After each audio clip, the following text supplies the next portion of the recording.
질문하니까 의무 헬기가 뜰 수 없었던 것이 연무 현상 때문에 자동 항법 장치가 없는 거예요. 이 헬기에는. 그 당시 항작사 굉장히 반대했거든요. 왜냐하면 전투 헬기 도입해야 되는데 의무 헬기 예산을 써버리니까.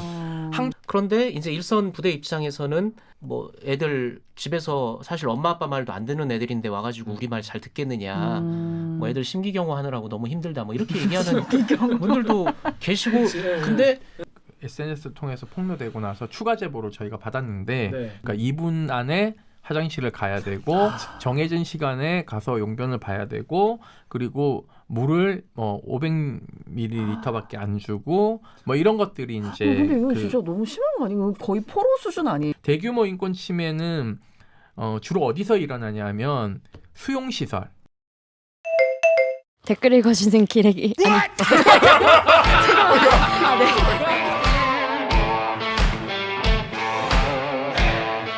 아 댓글 읽어주는 기자들 기레기 아닙니다. 지금 여러분은 본격 KBS 소통방송 댓글 읽어주는 기자들을 듣고 계십니다. 아니 영상이 시작된 지 30초가 지나고도 아직도 좋아요를 누르지 않았다고요. 누르고 이제 시작하는 거예요 원래. 구독 좋아요 부탁드립니다. 그렇습니다. 부탁드리겠습니다. 여기 자, 분위기가 좀 이래요 원래. 그렇습니다. 뉴스 기사 제목만 봐도 빡치는데 자세히 듣고 보면 더 구체적으로 빡칠 수 있는 알빡기 코너 되겠습니다. 요즘에 기사에 보면은 이모군란이라는 게 이래서 일어났구나. 이런 생각이 든 거예요. 네, 맞습니다. 왜 이모군란이 일어났냐? 돌 섞인 쌀. 네. 밥을 엉망으로 주는 거예요. 어디가? 국방부가 병사들한테. 그게 조선시대 얘기냐? 지금 이야기입니다. 지금 이야기. 그 SNS에 폭로한 사진 같은 거 보신 적 있죠? 지금 요즘에 이제 뭐 막 사진 같은 걸 이제 올릴 수가 있잖아요. SNS 같은 거 이제 군인들이. 그러다 보니까 하나둘 폭로가 나왔는데 오늘 나온 기사에 뭐가 있었냐면 이것도 황당하던데. 이제 휴가를 나간 이제 군인이 왔는데 이제 뭐 격리를 오랫동안 이제 해야 되는 거예요. 왜냐? 증상이 있어가지고 한 달 격리를 했어. 그럼 그 친구한테 도시락을 넣어줘야 되지 않습니까? 도시락을 먹었는데 이 친구가 30일을 격리를 했는데 그러면 도시락 몇 개 줘야 돼? 3새끼. 뭔 새끼? 삼시세끼. 그렇죠. 네. 90개를 줘야 할 거 아니야. 그렇죠. 근데 본인가 38개 줬다는 거예요. 반도 안 줬네. 네. 이게 하루에 한 끼를 줬다는 거예요. 네? 근데 진짜 아점이라고 하기도 너무. 그러니까 이게 없을 말이 안 정도로. 되는 거잖아요. 그러니까 왜냐면 이게 밖으로 자기 걸 내 버리지도 않았기 때문에 집에다 싸놨대. 그 격리하는 데다가 그 도시락을. 그래서 세보니까 38개라는 거예요. 말이 안 되잖아요. 그래서 이분이 격리하기 전에 몸무게가 65kg이었는데 격리 끝나고 나니까 50kg 쪘다는 거예요. 아니 뭐 활동 같은 것도 안 했을 거 아니에요. 그냥 그렇죠. 오로지 밥을 못 먹어서 밥을 빠진 굶어서 거네, 우리나라 군인이. 그러니까 이게 지금 뭐 팩트로 밝혀진 건지 아직 몰라요. 왜냐면 글에 올라온 게 그냥 글이기 때문에. 아무튼 근데 요즘에 이런 게 엄청 많이 나오고 있습니다. 왜냐면 이제 코로나로 인해서 격리했던 이제 군인들이 어떻게 밥을 먹었는지 이제 속속 드러나고 있기 때문에. 그래서 이 문제와 관련해서 Z세대, MZ세대라고 하죠. G세대라고 해야 되나 그러면? Z세대를 품어야 하는 군대가 이제는 정말 좋아질까라는 기사를 쓴 지난번에 뵀던 이 통일외교부의 지영철 기자 그리고 특별 게스트들도 모셨습니다. 이번엔 대리기 사상 처음이에요. 그러네요. 게스트 모신 거는 이 자리에. 처음이에요? 네, 이렇게 데스크로 아예 여기에 모신 건 처음이야. 맨날 전화 연결만 했지. 우리나라에서 이런 군 관련 문제에 대해서는 제일 잘하는 분입니다. 군통령. 군통령 제일 잘 알아요. 군인 여러분들의 인권을 제일 신경 쓰고 있는 군인권센터 소장 임태훈 소장님 이 자리에 모셨습니다. 안녕하세요. 네, 안녕하십니까. 자기 소개해 주세요. 제가 처음이라는 거 처음 알았어요. 영광이시죠?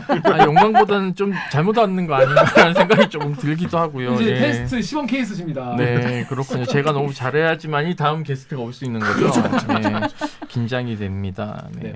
자기 소개해 주세요. 네, 저는 군인권센터 임태훈 소장이고요.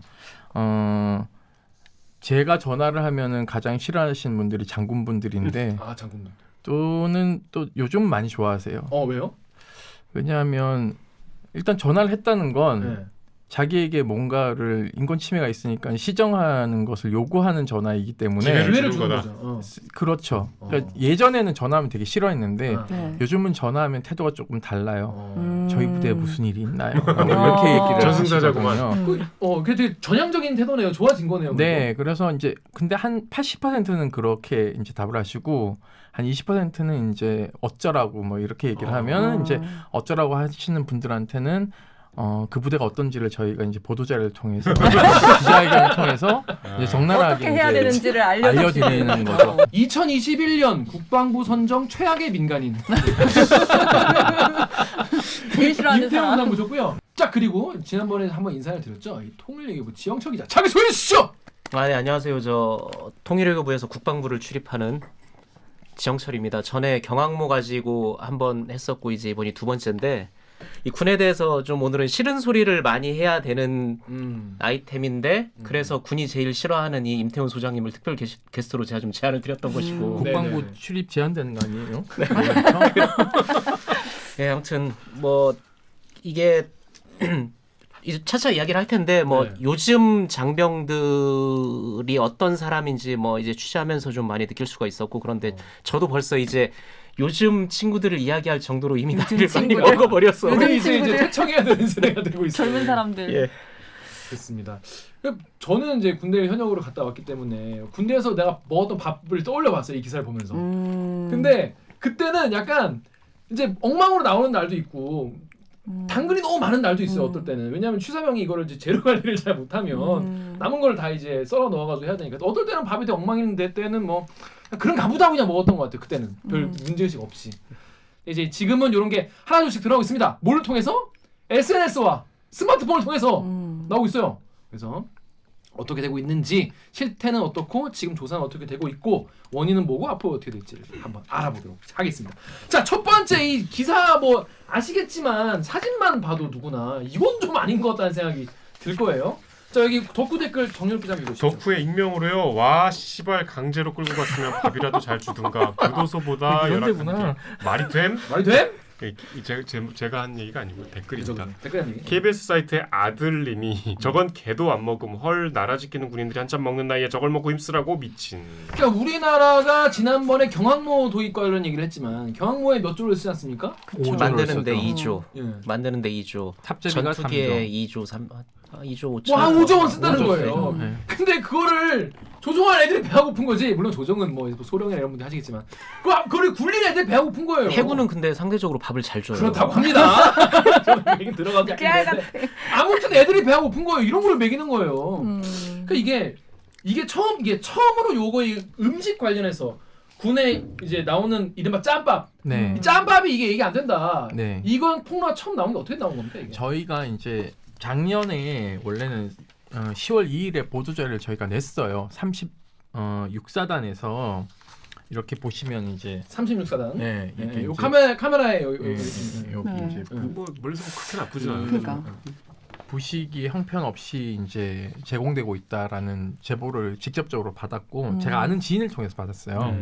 그래서 지인의 아들이 이런 문제를 겪고 있어서 이제 저희가 점검을 해봤더니 실제 그렇게 이제 운영이 되고 있고 해서 저희가 이 문제 제기를 했어요. 이 당시 문제 제기를 한 게 뭐냐면 이게 자율배식이니까 자율배식 체계에서는 격리병사는 자율배식에서 배제되잖아요. 그렇죠. 그러니까 이제 주는 대로만 먹어야지. 그쵸. 네. 본인이 떠먹을 수가 없으니까 이제 배제되는 원칙이 있고 또 하나는 격리병사들이 격리되는 공간이 자기가 있는 부대가 아니라 격리병사들만 또 모아놓는 다른 부대인 거예요. 그러니까 그러니까 사단별로 있어요, 그게?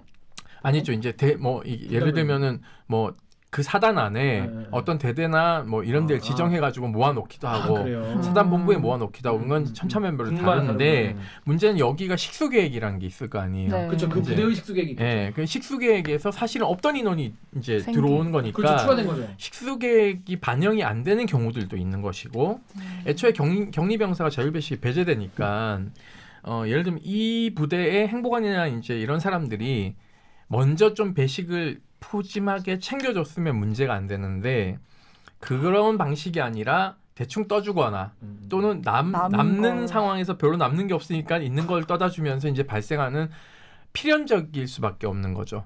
그러니까 이제 뭐냐면 그러면은 부대가 지금 문제 제기된 부대들만 있는 게 아니잖아요. 그렇죠. 그러면 나머지 부대들은 왜 조용하냐라는 네. 것을 따져봤을 때는 누군가가 안 보이는 공백을 인원이 메꿔주고 있는 거예요. 아까 얘기한 행보관이나 주임원사나 대대장이 신경을 쓰면 사고 안 터지거나 그렇죠. 또는 이제 격리된 병사들에게 부식을 따로 배당해서 예를 들면 이렇게 먹는데 더 챙겨주는 경우들이 있죠. 간식 같은 것들을. 그럴 수 있죠. 예, 그래서 실제 그 문제가 터졌을 때 저희 부대는 이렇게 푸짐하게 잘 줘요라고 하는 제보 사진도 있었어요. 근데 거긴 왜 그래요라고 이제 이야기하는 경우들도 있었거든요. 그러니까 부대마다 조금씩 다를 수 있는 거네요. 예, 그러니까 애초에 시스템적으로 그죠. 두 개의 배식 시스템 다르기 때문에 따로 격리병사들에 대한 계약 체계를 꾸려서 했어야 되는데 그 격리된 병사들만 도시락을 따로 제공하는 시스템으로 왔으면 이 문제가 안 났는데 10월에 저희가 문제 제기하고 나서 점검을 안 한 거죠.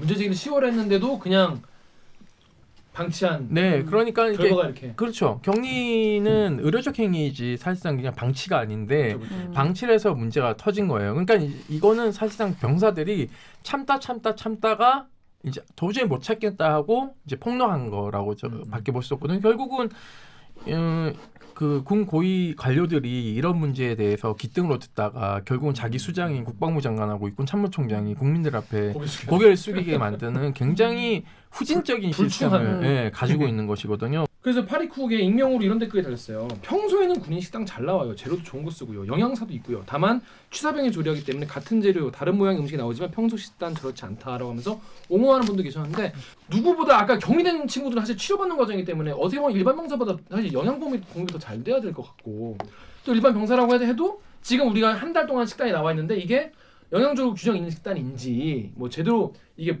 어느 정도 양이 맞는 건지에 대해서 영양적으로 이거에 대해서 고민을 좀 하고 해야 되는데 그런 거 많이 보잖아요. 우리가 미군들 식사랑 우리 식사랑 비교하는 짤이 많이 있잖아요. 네. 미군들 보면 정말 이걸 다 먹을 수 있나 싶을 정도로 그래도 이렇게 푸짐하고 맛있어 보이는 그러니까 보기에만 그럴 수도 있지만 뷔페잖아. 네? 뷔페잖아. 완전 뷔페고 그런데 이게 우리나라는 구조적으로 저렇게 이제 취사병 시스템 때문에 이렇게 될 수가 없는 건지 아니면 또 이런 생각 들었어요. 저는 혼자 만약에 또 여행사가 붙고 뭐 조리사가 한다면 전장 나면은 그 조리사는 군인이 아니기 때문에 따라가야죠. 그렇구나. 네. 그러니까 뭐냐면 이게 이제 미군하고 우리하고 다른데 이제 미군은 이제 그러니까 식사하는 구조도 좀 다르죠. 우리는 밥을 먹어야 되는 상황이니까 옛날에 전쟁하면은 우리는 가마솥 이고지고 갔거든요. 그러니까 전쟁이 힘든 거예요. 그래 가마솥을 달구지에다가 싣고는 막 따라가요. 그러니까 병참 보급이 굉장히 힘든 구조에 이제 군 시스템을 가지고 있어요. 그러니까는 이제 이게 전쟁이 나면 어떻게 해라고 되는 거죠. 그러니까 간편식이 맛이 없네, 맛이 있네가 거기서 나온 거예요. 간편식은 미군 중심으로 이 개발된 거라서 밥이 꼭 들어가야 되는 우리하고 안 맞는 시스템인 거죠. 근데 문제는 거기는 훈련을 하면 밥차가 온다는 거죠. 그러니까 우리가 이제 왜 연예인들이 이렇게 촬영하다 보면 밥차가 오잖아요. 그렇듯이 밥차가 와요. 그러니까는 누구도 조리하지 않는 거죠. 근데 우리는 밥차가 오는 게 아니라 취사병하고 다 따라가야 되는 시스템이기 때문에 이것부터 이제 해결해야 되는 지점이 있죠. 그리고 또 하나는 미군은 간부 식당과 병사 식당이 따로 있지 않습니다. 맞아. 네. 그러니까 그냥 돈 내고 먹는 시스템이거든요. 그러니까 우리도 빨리 이것을 전환해야 되는 과정에 놓여 있는 거죠. 그러니까는 예를 들면 이런 그 미군은 베이스 개념이 있지 않습니까? 그래서 이걸 버리고 가는 거예요. 전투라는 게. 근데 우리는 전방 부대가 다 지키고 있는 부대예요. 이거 버리고 가는 시스템이 아니거든요. 그러니까 이걸 지키는 것도 군인들이 지키고 이거 밥하는 것도 군인들이 하게 되어 있는데 미군은 베이스를 누가 지키냐면 그냥 경비 아저씨가 지켜요. 기본적으로 외곽 경비를 쓰지 않습니다. 그러니까 물론 특별한 예를 들면 전쟁을 치르는 뭐 예를 들어 중동 지역에 갔다 그러면 상황은 달라지겠지만 평시에는 외곽 경계 시스템을 이제 경비들이 하거든요. 우리 여기 미팔군만 가도 그렇게 되어 있거든요. 그러니까 영화 보면 아프간이나 이런 데서도 테러리스트들이 막 들어오면 기지 바깥에서는 현지에 고용된 인력들이 총 들고 지키잖아. 그쵸. 끔찍하고. 영화에도 보면 그렇게 나오잖아. 그래서 이제 이런 시스템이 빨리 바뀌지 않으면은 이제 예를 들면 이제 더하면 제설 작업도 마찬가지인 거죠.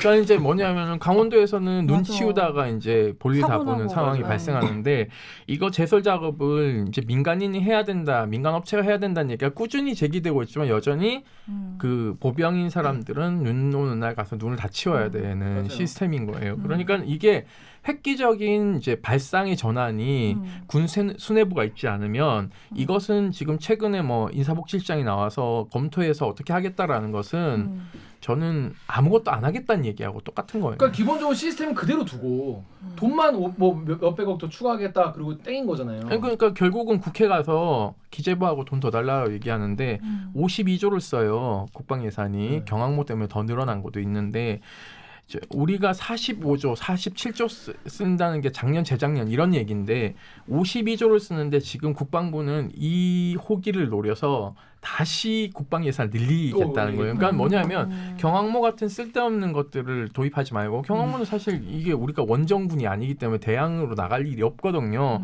5조 안 들이고 그런 것들을 정비하는 게 전투력 향상이나 이런 것들에 더 유리한데 우리는 이제 전투력이라는 것은 무기 체계로만 자꾸 계산을 하니까 이게 약화된 지점이 있거든요. 뭐 의료 체계도 지금 엉망이에요. 맞아요. 그러니까 예를 들면 우리가 너무 이제 많지. 그 수리온을 이제 개조해서 만든 게 메디온인데 메디온이 8대가 있어요, 지금 현재. 근데 8대 같은 경우에 이제 이게 윤일병 사건하고 임병장 사건 터지면서 이게 그 메디온 숫자가 늘어났거든요. 그 전에는 어떻게 했냐면 UH-60이라는 헬기를 개조해 가지고는 의무 헬기를 썼어요. 그래서 제가 22사단 임병장 총기 사건 때 현장 검진 들어갔는데 현장 검진 끝나고 나서 이제 의무실장한테 물었어요.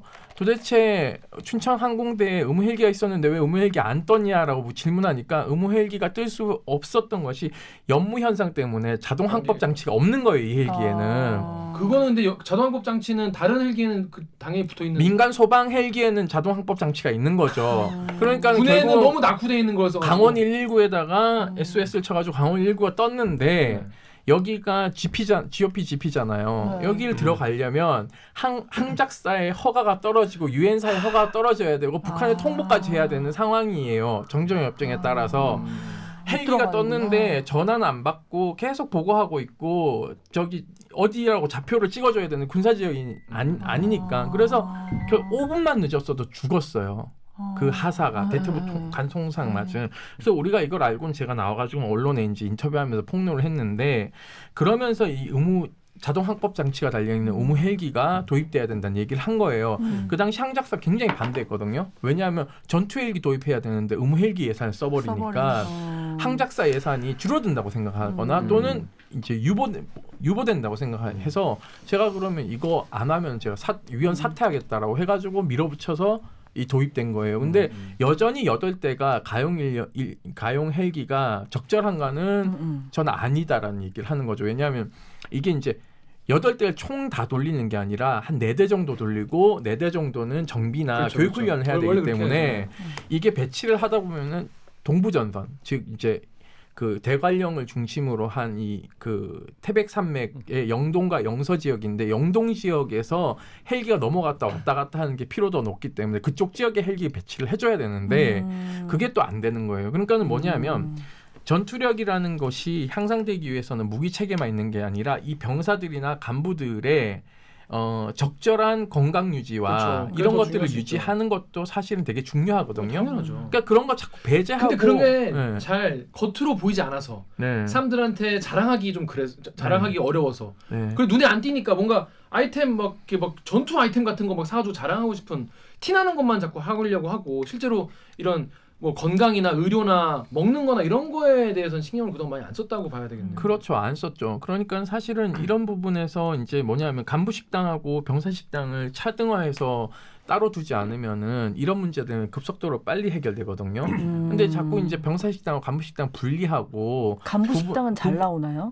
간부 식당은 잘 나오죠. 잘 나오지. 왜냐하면 그 이제 조리병을 예를 들면 이제 치사병도 땡겨갈 때 뭐 그런 자격증 있는 사람들을 호텔 다녔던 애들은 이렇게 뭐 그렇구나. 이런 데 막 배치하고 막 그래. 이래요. 그래. 그러니까 같은 이제- 치사병이 아니구나. 그럼 다르지. 그렇죠. 아, 우리 그랬어. 그리고 중요한 건 그런 인원들도 병사들 치사병 가는 것보다 여기가 식수 인원이 적기 때문에 더 편하지. 칼질을 덜 해도 되거든요. 근데 여기는 칼질을 너무 많이 해야 돼요. 아. 삽으로 막 하고 이러니까. 양이 많아지니까 질도 떨어지겠네요. 네, 그래서 그렇지. 치사병들 보면 굉장히 불쌍합니다. 새벽 4시, 3시에 일어나서 막 식자재 다듬고 막 휴가를 못 일하고 가. 이런. 예. 추가로 마치 추가로 대학교에 교수 식당이 따로 있는 것 같은. 그렇지. 그런- 근데 대학교는 교수도 갈 수 있잖아. 그렇지. 그렇죠. 들어갈 있어도 수도 있지. 있죠. 조금 비싸서 네네. 비싸서 그렇지. 그래서 그런 문제들을 근본적으로 해결해야 되는데 군 수뇌부는 사실은 이제 그러한 발상의 전환을 못하는 거죠. 그러니까 그게 왜 문제야라는 인식을 가지고 그런 문제 생각은 아닌데? 할 것 같아요. 그 군의 어떤 기강, 또 기강 얘기를 군기, 하게 군기. 되는데 군기 어. 어떻게 병사가 간부랑 같이 겸상을 하냐 말이야. 겸상을 하면 내가 명령이 잘 먹힐 수 있겠냔 말이야. 이런 생각을 하지 병사들은 않을까. 간부랑 같이 밥 먹고 싶을까? 정확한데? 발상의 전환. 그렇습니다. 아무튼 그런데 최근에 이 육군 훈련소 대신 전해드립니다. 6대전이라고도 불리는데 여기 페이스북 페이지예요. 네. 여기 이제 폭로 사진이 계속 올라오고 있어요. 근데 여기 이제 한 5월 8일에 올라온 사진 하나 보여드리자면은 예, 옆에 띄워드리는데 39사단 금일 조식 메뉴입니다.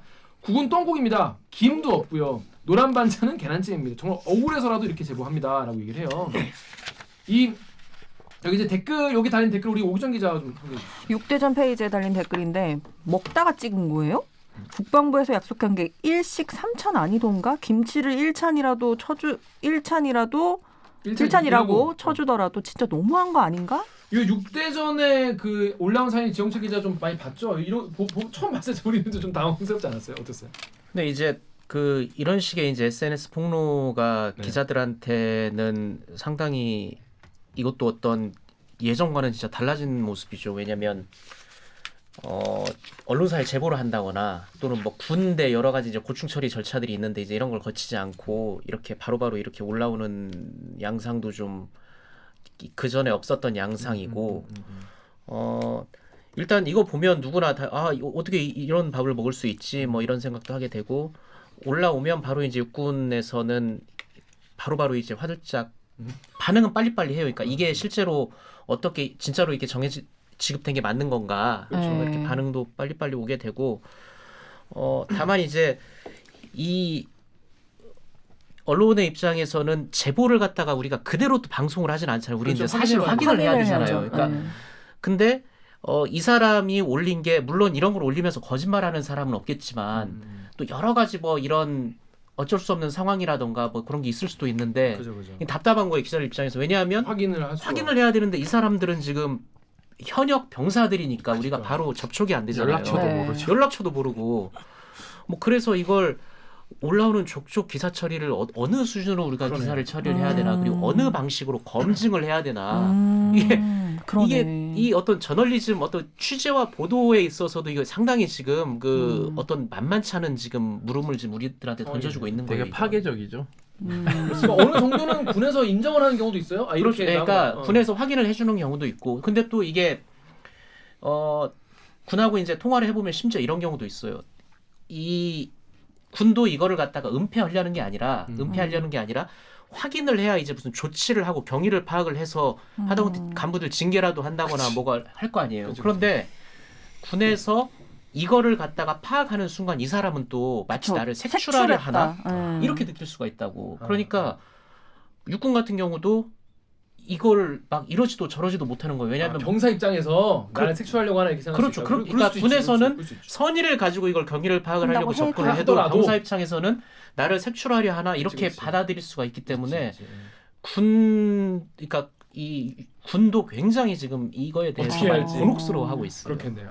엄청 꼬여 있어 이게 관계가. 그러네. 그러니까 이제 기본적으로 이게 이제 민원 해결에 대한 부분이 군이 되게 경직되어 있다는 걸 그대로 보여주는 거죠, 사실은. 그러니까 그렇네요. 확인 절차를 이제 색출로 이제 인식하게 하는 그 병사들의 생각이라는 게 결국은 신뢰관계가 맞아요. 무너졌다는 얘기인 네. 것이고 이렇게 SNS를 통해서 이제 폭로된다는 것은 어떤 얘기냐면 사실은 잘 믿을 수 없다라는 기본 전제가 깔려 있는 거예요.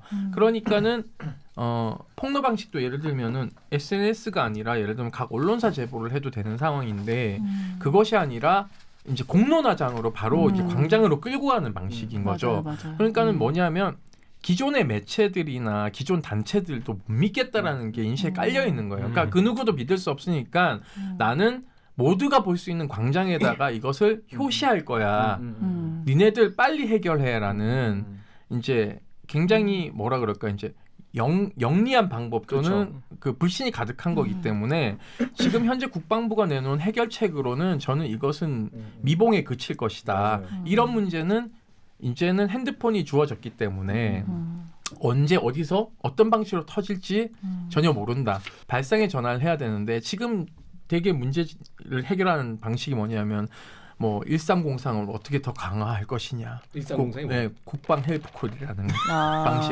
그러니까 계속 이제 내부에서만 해결하려고 그쵸. 하는 거예요. 그러고 그러니까 싶겠죠. 제가 국방부 장관이면 오늘부터 육해공군 해병대 모든 부대에다가 군인권센터 번호도 알려주고 국민고충절 일 너무 많아지는 거 국민권익 아니에요? 아니 뭐 많아지더라도 국민권익위원회도 알려주고 국가인권위원회 번호도 걸어주고 그리고 기타 언론사도 하려면 해라라고 얘기를 하면서 오히려 클리어하게 가고 문제 제기되는 부대들에 대해서 지휘 책임 있는 사람들은 지휘고를 막론하고 엄단하겠다라고 하면 사실 국방부 장관은 손 안 대고 코 푸는 형식이 될 텐데 그걸 자꾸 디펜스하는 방식으로 가고 있거든요. 근데 이 군인들 병사들이 믿지 못하는 거 불신은 이 대대로 내려온 뿌리 깊은 이 소원 소리, 뭐 마음의 소리 이런 거 썼다가 지만 바보 되고 그렇죠. 나 괴롭혔던 선임이나 아니면 뭐 부대 뭐 부조리 같은 거는 그냥 그대로 가고 너 거꾸로 매다가 국방부 시대인 그대로 간다는 거 아니겠습니까? 그러다 보니까 내가 이거를 굳이 썼다가 관심병사로 찍혀가지고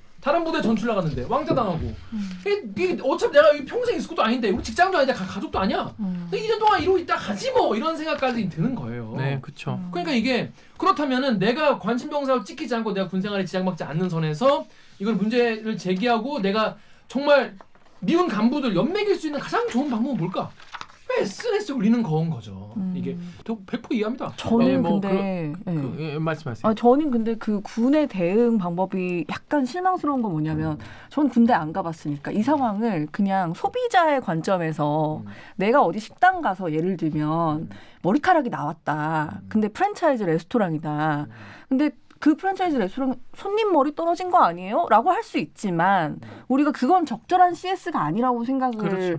모두가 인식하고 있잖아요. 그리고 그 선배가 얘기했던 그 정말 우리의 주장은 간부를 정말 엿되게 만들고 싶어서 하는 악의적으로 하는 병사 있을 수 있죠. 그건 악의가 아니에요. 난 그게 선이라고 봐요. 악의가 아니야. 아니, 근데 악의란 그게 마음이야. 근데 지금처럼 이런 게 한두 명이 아니라 그러니까. 정말 그 대대적으로 병사들이 너도 나도 제보를 하는 상황이라면 이런 사진을 올린 게 이 사진이 진위 여부를 확인하는 게 우선이 아니라 그 군에서 그걸 자기네들이 시스템적으로 개선을 해야 된다는 생각을 먼저 하는 게 맞는 게 아닌가 하는 생각이 들거든요. 하지만 그러지 않고 있죠. 수년째 이런 문제가 제기된 게 사실 좀 뭐랄까 불신이 쌓이는 게 당연하지 않을까? 네. 그런 생각이 들어요. 그렇죠. 그러니까 그럴 수밖에 없는 시스템이 이제 군대라는 것이 병사를 중심으로 있는 게 아니라 그러니까 징병제 체제에서 이제 값싸게 쓸 수 있는 방식으로 이제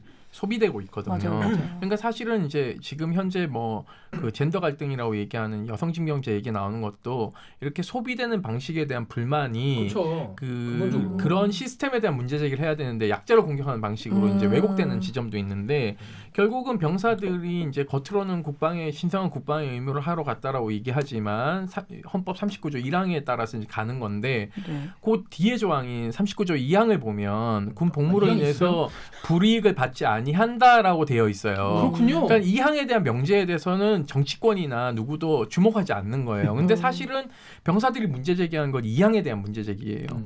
내가 1조에 따라서 왔는데 왜 나한테 없다. 이렇게 처우가 이따위야 라는 문제 제기를 거칠게 하는 거죠. 사실은. 그러니까 이 거칠게 하는 것을 정치인들이 어떻게 받아들여야 될지에 대한 부분은 아까 얘기한 의료 시스템 문제라든가 의식주 문제라든가 예를 들면 이제 처우, 그러니까 가장 중요한 월급 문제 이런 것들을 어떻게 손봐야 되는지에 대한 걸로 치환돼야 되는데 값싼 군 가산점제를 막 위원 결정 나는데 들먹거린다든가 이런 방식으로 진행되고 있거든요. 더 그러니까 갈등만 예를 들면 월급이 원래 이제 병장이 60만 원인데 월급 60만 원이요. 네, 60만 원인데 많이 올랐다고.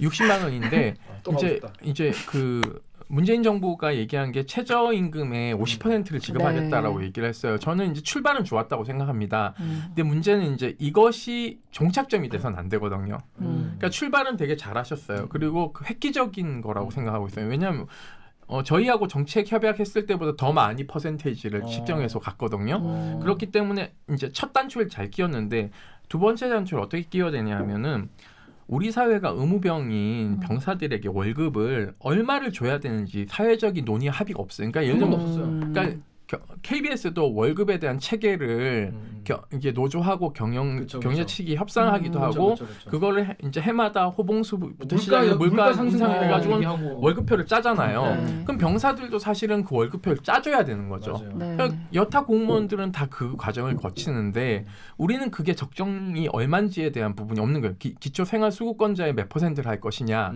최저임금의 50%가 아니라 이제 어떻게 할 것이냐 해서 해마다 그것에 대해서 국방부가 예산을 책정해서 가야 되는 시스템으로 가야 되는데 그때그때 정치인들이 공약을 통해서 또는 대통령이 누가 되냐에 따라서 등폭락이 너무 심한 거예요. 그러니까 이런 거부터 이제 차근차근 밟아 나가야 되고 최근에 이제 이낙연 그 총리가 뭐 제대 군인들에게 3천만 원씩 주자라고 했는데 이것은 이제 18개월로 나누니까 한 달에 166만 원 정도 되는 거예요. 그러면은 60만 원 월급하고 합쳤을 때 220몇만 원 정도 되는데 이 금액은 이제 하사 그 월급 정도 보다 높아요. 왜냐하면 이제 수당 이런 걸 빼버리면 월급만을 먹고 기본 호봉만 놓고 봤을 때 그러면 이건 또 이제 하사 월급을 하사는 재조정해야 되는 상황인 거죠.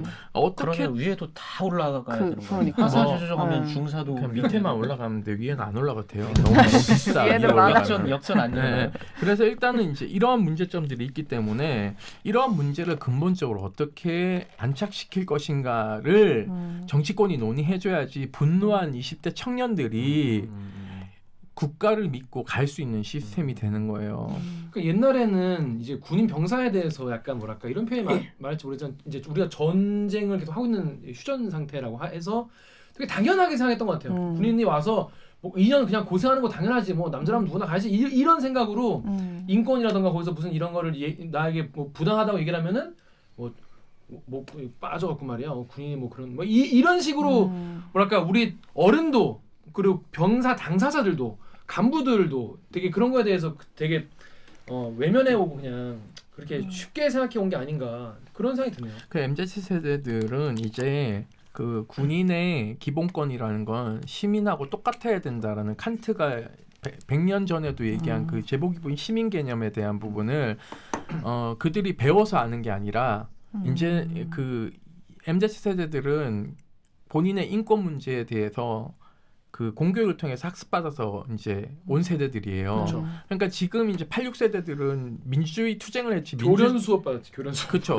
민주주의 투쟁을 해서 쟁취하는 것만 했지 민주주의 교육 시스템을 받지 않은 분들이거든요. 그러니까 이분들이 갖고 있는 맞아요. 사고 방식으로는 약간 군대 스타일인 거네요. 그렇죠. 오히려. 그러니까 사실은 86세대들이 저는 커밍아웃을 빨리 해야 된다고 봐요. 본인들이 권위주의 독재 정권과 싸우면서 민주주의 학습을 하지 않았다는 것에 대해서 커밍아웃을 하고 MZ 세대에게 그러면 우리가 뭘 위해서 투쟁했는가에 대한 부분을 소통해야 오히려, 된다고 보거든요. 오히려 그러니까 배워야 되는. 그렇죠. 그러니까 니네가 배운 거, 니네가 주장하는 게 우리가 원래 하려고 하려던 했던 거야. 세상이다라고 얘기를 하면서 그걸 못 해줘서 미안하다. 우린 그걸 학습하지 않았다. 그렇지. 우리 몸속에 녹아있지 않으니까. 네, 그러니까는 너희들의 얘기를 듣고 우리가 그것을 어떻게 하면은 같이 풀 수 있을까에 대한 얘기를 해야 되는데 이제 그 얘기를 안 하시는 것 같아요. 그렇죠. 그래서 저는 좀 답답한 지점이 있어요. 그러니까 본인들이 무엇을 위해 싸웠는지를 잘 모르시는 것 같아요 지금. 네. 말 되네요, 진짜. 그런 생각도 안 해봤네요. 네. 자, 그런데 이런 이슈가 터져 나온 가장 큰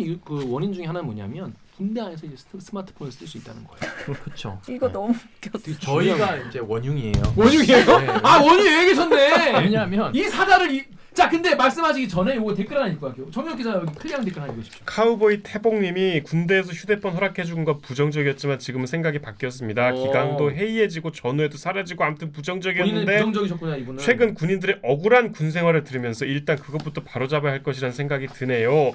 기강이고 뭐고는 그 다음 문제라는 생각이 듭니다. 제대로 대우받고 먹고 가혹행위도 억울한 상황들이 근절되어야 합니다. 휴대폰 사용 군대에서 신의 한 수라고 생각합니다. 신의 한 수 두신 분 여기 와 계시네요. 일단 저 그거 몰랐었는데 그 과정을 짧게 한번 설명해 주세요. 어떻게 이거- 저희가 이제 9년 전부터 핸드폰 줘야 된다는 아, 얘기를 9년 했어요. 전부터요? 네. 그래서 많이 앞서가셨네. 그때 댓글이 뭐였냐면요. 네. 저 새끼 저럴 줄 알았다. 아, 임태훈 저 새끼. 네. 아. 저 새끼가 병역 거부해서 군대도 안 갔다 오고 대한민국 군대를 졸로 보더니 드디어 이제 핸드폰 줘서 공기강을 망치려고. 무너뜨려서 북한에다가 나라를 처바치려고 아. 하는구나. 라는 이제 댓글들이 막 달렸었어요. 그 정도 큰 그림. 말도 안 된다, 당나라 군대 된다부터 시작해가지고 저 미친놈 누구냐부터 시작해가지고 여러 얘기가 있었어요. 근데 단 하나의 명제는 이런 거였어요. 병사는 되고, 병사는 안 되고 왜 간부는 되냐. 맞아. 기밀이 누설될 거라고 얘기하는데 기밀을 병사가 더 많이 할까 장군님이 더 많이 하실까요? 장군님이 더 많이 하시죠. 그러면은 위병수 앞에서의 핸드폰은 누구 걸 뺏어야 되냐? 장군 걸 뺏어야 돼요. 제가 펜타곤 가서 가장 놀란 건 뭐냐면 미국 펜타곤. 네, 미국 펜타곤 갔는데 그 이제 왜 가서 애초에 거기는? 미국 정부가 저를 차세대 리더라고 초청해서 오. 갔는데 차세대 리더도 출연하는 댓글 읽어준 기자들이 근데 이제 뭐냐면 이제 갔는데 그 상병이에요. 네. 상병이 이제 이렇게 탁 앉아 있더라고요. 기밀실 앞에 앉아 있는데 장군들이 이렇게 와요. 그 기밀실 들어가는데 경례도 안 해. 아. 핸드폰 내놓으라. 그 여기 탁 군소리 하는 장군들이 핸드폰 주고 탁 키핑해. 아무도 못 갖고 들어가는 거예요. 기밀실에는. 근데 우리나라 장군들 그냥 다 들고 들어가거든요. 그러니까 뭐냐면 누구는 되고 누구는 안 되냐는 방식이고 또 하나는 우리 예전에 이제 스마트폰을 써서 이제 카메라가 달려 나오는 게 뭐 요즘은 자연스럽지만 그렇죠. 옛날에 투지폰을 보면 카메라가 없었던 시기에서 있죠. 카메라가 새로 나온 시기가 있었어요. 그 당시 군이 어떻게 했는지 아세요? 어떻게? 카메라가 간부들이 다 달고 들어오니까 부사관들이나 이런 사람들 핸드폰 뺏을 수 없으니까 카메라 어떻게 했는지 아세요? 망치로 이렇게 못 이렇게 부셨어요. 찍지 네, 말으라고. 굉장히 무식한 방식이었거든요. 근데 이제 그게 하도 문제가 되니까 그걸 테이프로 붙이는 방식으로 이제 바뀌었고 나중에는 이제 뭐 그냥 자연스럽게 쓰는 방식으로 됐는데 나갈 수가 없죠, 사실. 네. 그래서 이걸 주장했을 때 안 받아들였고 이게 이제 또 한 번 논의가 된 적이 있었어요. 2014년에 국방부에서 병문화 혁신위원회가 열렸죠. 윤일병 사망 사건 이후에 이제 민간군 이제 들어가서 저도 들어갔는데 이제 제가 그때 이제 들어갈 때 전화 온 대령이 지금은 투스타가 되셨는데 그분이 임성님 들어오시면 핸드폰 강하게 요청해달라고. 그래서 왜요? 왜 그러시냐 그랬더니 저희가 내부 점검을 다 각군 본부에서 했는데 문제가 전혀 없다는 걸로 기결이 됐는데 그러니까 스마트폰을 사용을 해도 문제가 네, 없다는 문제가 걸로 없다고 결론이 기결됐는데 났다고요? 문제는 정무적 판단을 고위 간부들께서는 하지 않으신다. 장성들께서는 그러니까 그게 싫은 거죠. 사실은. 네, 그래서 강하게 해달라고 해서 강하게 요구했으나 예비역들 위원들도 계시고 막 수뇌부가 이제 학을 띠는 거예요. 안 된다는 식으로. 그래서 그럼 난 그만두겠다라고 해서 절충안으로 나온 게 뭐냐면 기억하실지 모르겠지만 생활관에 수신 전용 폰을 뒀었어요. 그래서 핸드폰이긴 핸드폰인데 투지폰인데 여러 대를 두고 받는 전화만 가능하게끔. 그래서 왜냐하면 병사들이 공중전화 박스에서 길게 줄 서는 것도 계급 간에 눈치가 보이니까 맞아요. 여러 대를 두고 받는 전용으로만 쓰는 거예요. 그 다음에 이제 지나한 게 문재인 정부 들어서서 군인복무정책심의위원회가 열리면서 제가 이제 1기 심의위원이거든요. 그래서 들어가서 이제 핸드폰 논의를 했고 시범 과정을 거치면서 이제 지금이 이제 정착하게 되는 계기가 된 거죠. 이것도 사실은 시간을 줄이려고 했어요. 그 뭐냐면 이제 빨리 하게 하려는 거예요. 6시부터 이제 뭐 시간을 제한해서 9시까지고 9시 18시에서 22시까지 일과 3시간 시간 이후에 반출을 받고 그 다음에 맞아요. 잘 때 반납하죠. 네네네. 아. 근데 이거를 이제 그 거두는 걸 빨리 거두려고 하는 거예요. 30분 더. 그래서 제가 이제 싸웠죠. 싸워서 30분 여기서 30분을 줄이게 되면 밑에 내려가면 1시간 줄이게 돼 있어요. 아, 그렇지. 이게 그래서 안 된다라는 거고 두 번째는 국민들은 이 사안을 기본권이 축소됐다고 이해할 거다. 그렇기 때문에 애초에 시행하려고 했던 방식으로 가자라고 해서 이제 제가 장관님을 설득했고 이제 그때 당시에 육군 참모총장님하고 해병대 사령관님 반대하셨는데 제가 정치적으로 비난받을 거라는 얘기를 하니까 이제 장관님 정리를 하시더라고요. 협박을 했네. 네. 그러니까 이분 때문에 지금 이런 사단이 났고. 아니 그리고 저만 그런 게 아니라 아무튼 이 분들 때문에. 저 말고도 민간인 위원이 5분이 더 계세요. 네. 총 6명인데 그렇습니다. 근데 그때 반대하셨던 장군님들은 사실은 이런 일이 날 줄 알고 반대를 하신 거라고 생각해요. 그분들은 사실 군에서는 이럴 줄 알았다. 거야. 거봐 내 말이 맞지. 지금 아마 그러고 다니실지 몰라요. 주변에 야 내가 그거 하면 큰일 나겠잖아 임마. 그거 왜 해줘가지고 이 사단을 만드냐. 아니, 근데 이게 핸드폰이 네. 그 예를 들면 지금 그러니까 나도 이제 취재하다가 들었던 건데 뭐 대학생들 대나무숲 그다음에 에타라고 그쵸. 이걸 얘기를 해주시더라고. 그 LG경제연구원의 저 성함이 LG경제연구원 고승현 연구위원님이 이제 이 MZ 세대 이런 게 이제 마케팅이나 경제연구소에서는 맞아요. 새로운 연구하죠. 세대니까 막 이 연구를 할 거 아니에요? 이 고승원 연구위원이 이제 통화하면서 대나무숲이나 에타 얘기를 저한테 해줬어요. 근데 저도 에타 대나무숲 써본 적은 없거든요. 그렇죠. 우리 때 없었으니까. 알아 근데 에타? 취재할 때. 그렇죠. 아. 우리 왜냐면 때는 거기 막 사이버도 그 했으니까. 블라인드처럼 그런 게 막 그치, 올라오니까. 그러니까 대학생들 대부분 그러니까 물론 대충. 대학생이 아닌 계층도 있지 사람들도 있지만 대부분 이제 대학교 1, 2학년 다니다가 이제 군대를 들어오는데 요즘에 대학생들은 이것도 일종의 그러니까 익명 게시판 뭐 익명 페이스북 페이지 같은 건데 에타는 이제 그 에브리타임이라고 뭐 시간표 짜는 앱이었는데 이게 나중에 그 고민 상담도 하고 막 어떤 교수가 마음에 안 들면 막 교수 저격하는 글도 올리고 막 이런 공간이라고 하더라고. 그러니까 대학생 때부터 교수가 수업을 이상하게 한다 또는 뭐 학점을 이상하게 준다. 권유에 대해서. 그러니까 그냥 거기다가 그냥 고발해 버리는 거예요. 그런 게 되게 익숙한. 그런 친구들이 군대 안에 와가지고 이제 입대를 해가지고 스마트폰을 쥐고 있으니까 이 친구들은 그냥 내가 대학 다니면서 1, 2학년 때 했던 그 문화 그대로 그냥 이제 군대에서 이렇게 하는 건데 앞으로도 이제 군이 이제 보면 이렇게 보도자료 이제 그날 금요일 날 이렇게 쭉 해서 이제 그날 다 대책을 냈지만 앞으로도 이런 폭로는 없어지지 않을 거란 말이지. 오히려 더 늘어나. 계속 늘어나고 더군다나 장병들이 이번에 맛을 봤잖아. 이제 그렇죠. 하니까 막 되네. 되네. 기사도 막 장관이 막 고개 숙이네. 밥이 좀 좋아지는 것 같네. 그러면 갔네. 앞으로는 군에서 일어나는 어떤 병사들이 느끼는 부담은 무조건 밖으로 이제 나갈 수밖에 나온다. 없죠. 이건 그냥 상수로 놓고 봐야 돼. 그러니까 방금 이제 MZ 세대 얘기를 했는데 이런 댓글 달렸습니다. 우리 오기정 기자가 네이버 댓글 읽어주시죠. 네이버에 KBH0땡땡님이 MZ가 문제가 아니라 사람 대우 자체를 안 한다고 왜 꽃머리는 생각을 안 하고 갈라치기 하는 것만 좋아할까? 그리고 헉4땡땡님이 Z세대 장병 이해고 보고 군 기강이 족구하다 정강이 까이고 부실 급식 주는 대로 처먹해야 생긴다는 사고방식부터 바꿔라. 그러니까 무슨 말씀이냐면은 이걸 왜 세대로 이제 갈라치기를 하냐 이런 이제 댓글인 거예요. 지영철 기자는 이거에 대해서 어떻게 생각해요? 저는 이제 이걸 보면서 그러니까 나는 이제 저랑 이제 지영철 기자 뭐 이런 나 이제 X 세대 우리가 X 세대 아니죠. X대는 94학번. 우리는 제가 X가 우리는 밀레니얼 우리 세대니까. N 세대인가? N세대. N 세대.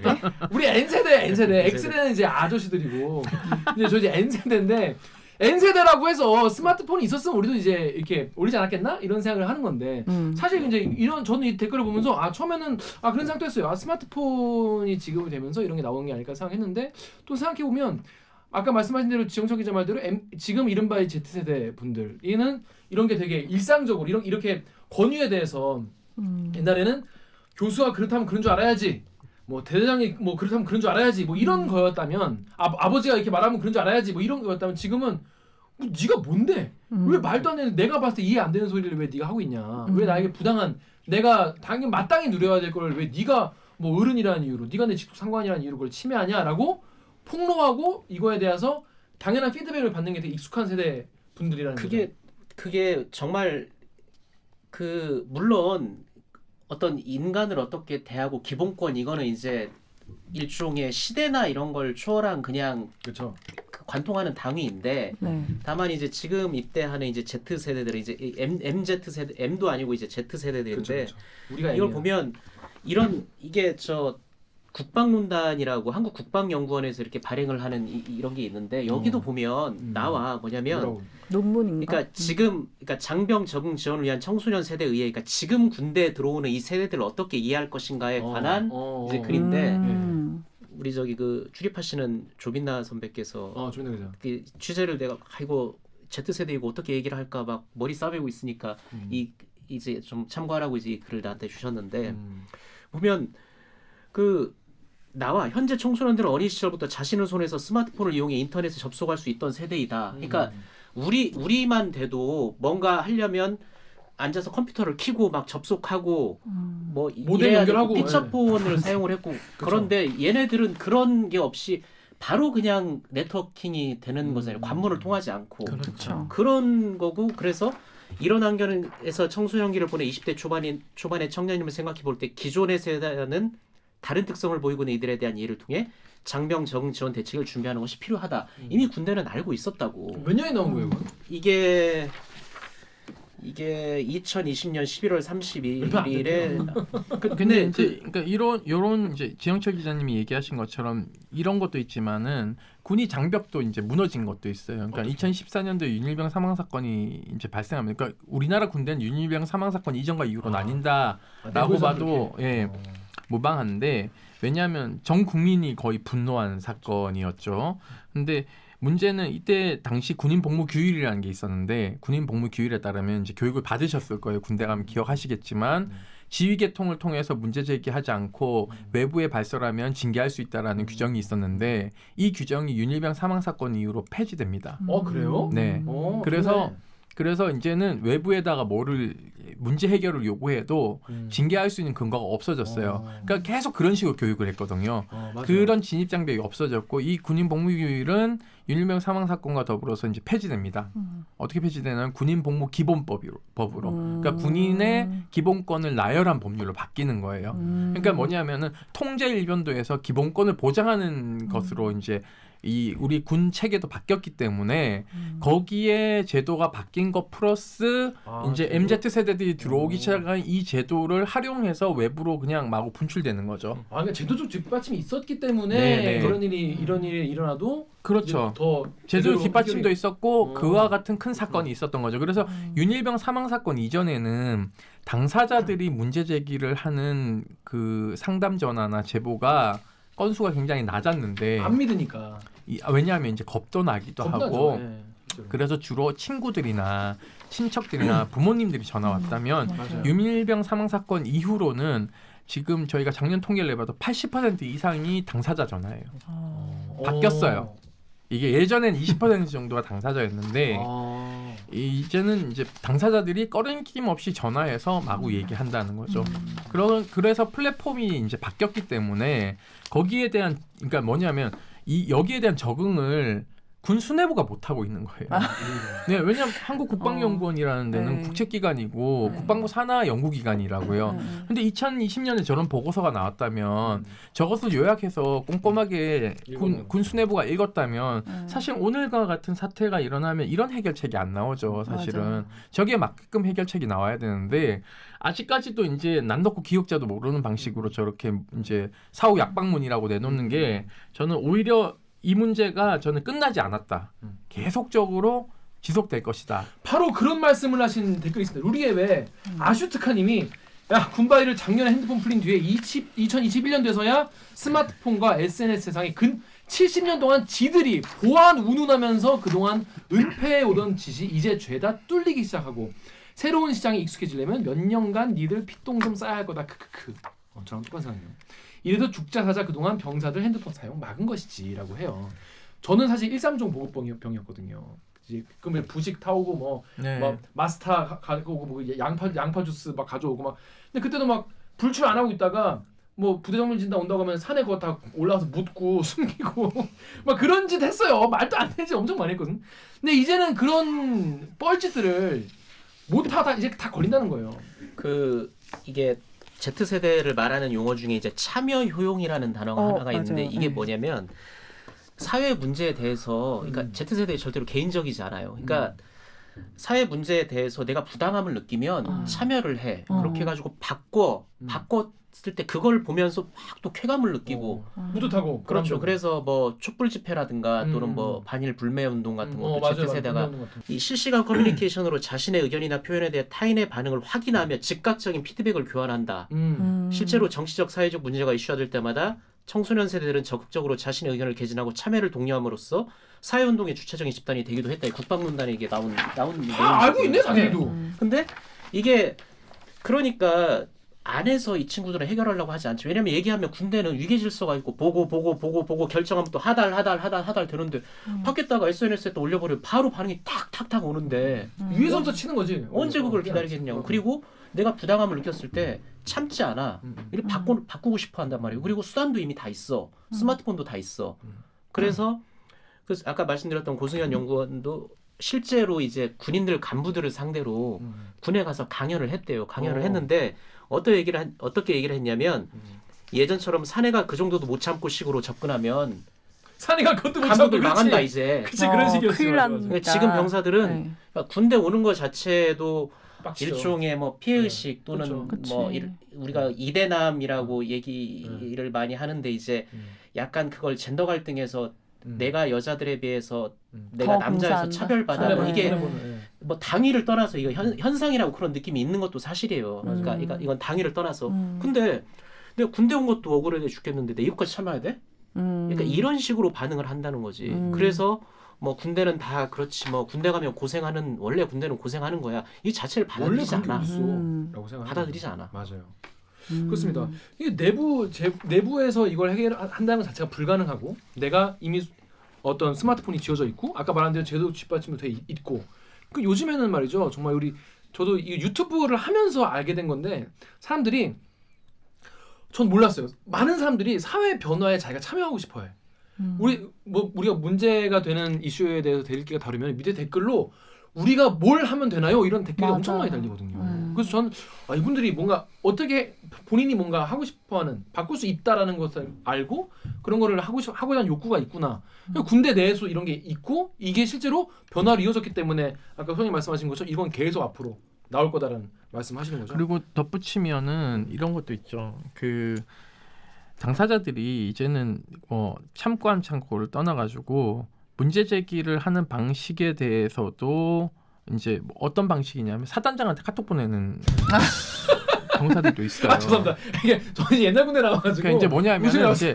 병사들이 문제 제기를 밖으로만 하는 게 아니라 안으로도 되게 그 뭐라 그럴까? 그러니까 외부의 시민단체나 뭐 여기 올리는 게 아니라 내부에서부터 해결하려고 신박하게 그렇게 하는 근데 뭐 방식인 거예요. 그러니까 그렇지. 이게 이제 지금 지휘관들이 봤을 때는 이거 뭐야 이렇게 얘기를 하지만 사실은 그렇게 카톡을 보낼 수 있다라는 용기는 대단하게 칭송해줘야 되는 부분인 것이고 그것이 이제 시대가 바뀌었다는 것을 이제 인식해야 되는데 그것을 이제 잘 수용하는 지휘관은 이제 훌륭한 지휘관인 것이고 그것을 수용을 잘 못하는 지휘관들은 이제 도태되는 지휘관들이라는 것이죠. 그러니까 리더십이 요구되는 게 이제 다른 리더십이 요구되는 것이죠. 저 그거 궁금해요. 그러니까 저도 이제 나이를 이제 군대 갔다 온 지 벌써 15년 정도 지났으니까. 근데 생각해 보면은 그래 문제가 있어서 올라온 것도 있지만은 좀 부풀려서 그런 이제 제보도 있을 수 있잖아요. 그럴 수 있죠.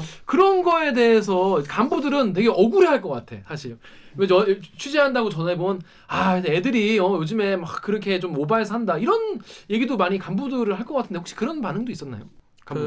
실제로 취재해 보면 그런 말을 하는 간부들이 있지. 뭐냐면 소통을 계속 하려고 이제 하는데 본인은 이게 어떻게 보면 이게 이 상황에서 이제 군을 굉장히 막 몰아세우는 이런 분위기가 됐는데 그렇죠. 군도 이 상황을 굉장히 심각하게 받아들이고 있고 되게 기민하게 지금 움직이고 있거든. 오히려 이 아주 고위 단계에 있는 실장급, 국장급 국방부 관료들이나 이런 분들은 막 그래도 없는 여건에서라도 이걸 만들어내려고 막 회의도 하고 그렇게 움직이는 게 출입하는데 보이는데 한다고 해야지. 다만 이제 그런 문제는 있는 것 같아. 그러니까 소통이라는 게 어디까지나, 그러니까 이 우리 집도 내 가족인데 아내하고 딸 둘이 있는데 우리 집에서 내 말 알아듣는 사람은 한 사람밖에 없단 말이야. 지영철이라고. 본인밖에 없어. 본인밖에 없어.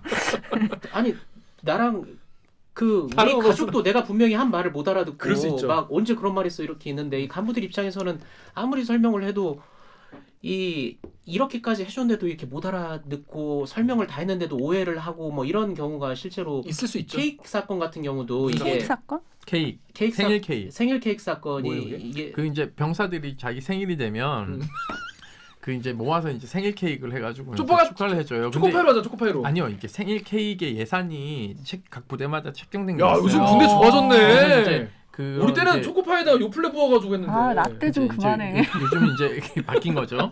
근데 이제 그게 어떻게 된 거냐면 이 케이크를 공급해준 업자 선정이 좀 늦어진 건데 아 그걸 업자 아. 선정해가지고 계속 이제 보급을 그쵸. 했고. 네. 근데 내 생일 오. 케이크 안 들어온 거구나. 그러니까 안 들어왔는데 네. 안 들어온 거야. 그래서 기분 근데 나쁘죠. 네. 이제 장병들이 생일인데. 그래서 생일 케이크 못 참지.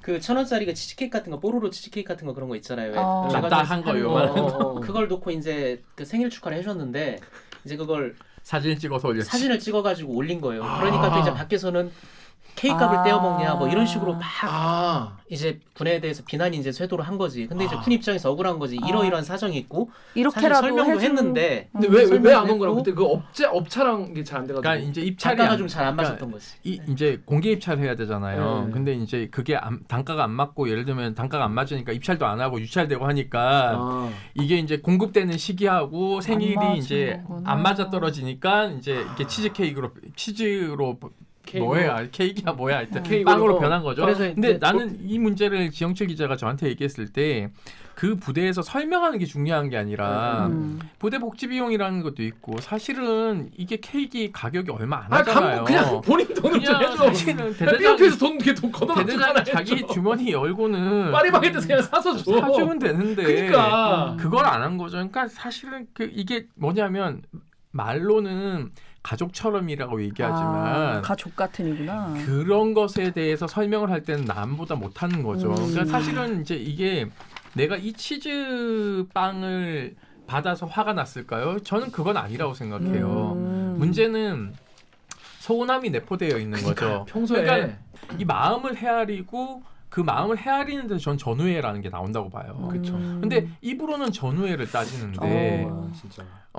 그럴 때는 남의 자식인 거죠. 맞아. 그러니까 결국은 이 병사가 저 새끼를 믿고 내가 전투를 치러서 내 목숨을 웃기고 걸고. 있네 이렇게 그쵸. 되는 거죠. 네. 근데 그러니까는 그 케이크로 이제 촉발되니까 마치 그 병사는 요즘 젊은 것들 케이크 하나 못 받았다고 저래 이렇게 되는 그리고 오히려 거구나. 그런 반응이 있을 수 있어요. 그러니까는 정말 얼마 아닌 거 가지고는 다 빈정이 상하게 되는 거죠. 그치. 네, 그러니까 이 빈정을 상하지 않게끔 하는 게 저는 리더십이라고 생각하거든요. 근데 그거를 발휘를 못하는 마음을 거죠. 좀. 깝깝한 거죠. 그러니까 지금 우리 방송 보시는 분이 저희가 주로 3, 40대 분들이 많이 보세요. 네, 그 네. 남자분들도 많이 보시기 때문에 이제 자기 군 생활이랑 자꾸 이제 비교를 해보시면 아 요즘 애를 해도 너무한다 이렇게 생각하시는 분도 지금 계실 거예요. 계시죠? 근데 근데 이제 그런 문제가 좀 아니라는 거죠. 이게 이렇게 문제 해결하면 안 되는 게 뭐냐면 음. 이게 그러면은 사실은 나때가 되거든요. 그러니까 네. 저도 약간 나때가 생각하면서 이게 뭐냐면 이러지?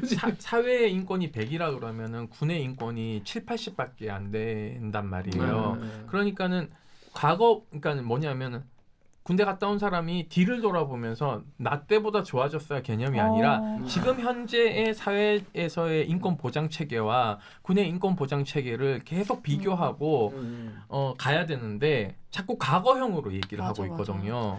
그렇게 하면은 모든 군대 내 정책은 다 실패한다고 보고 있어요. 그렇기 때문에 현재 진행형에서 우리 사회하고 비교했을 때 눈높이가 맞냐 안 맞냐를 봐야 되는데 이게 잘 안 돼요. 그래서 아까 의료권 얘기도 우리나라 대통령이 군 의료 시설을 가야 되는 게 맞는데 우리나라 대통령이 군 의료 시설 안 간 게 YS 때부터예요. 아니, 본인이 아플 때 간다는 말씀이신 거예요? 그러니까 치료 대통령의 건강 상태는 기밀이기 때문에 그렇죠, 그렇죠.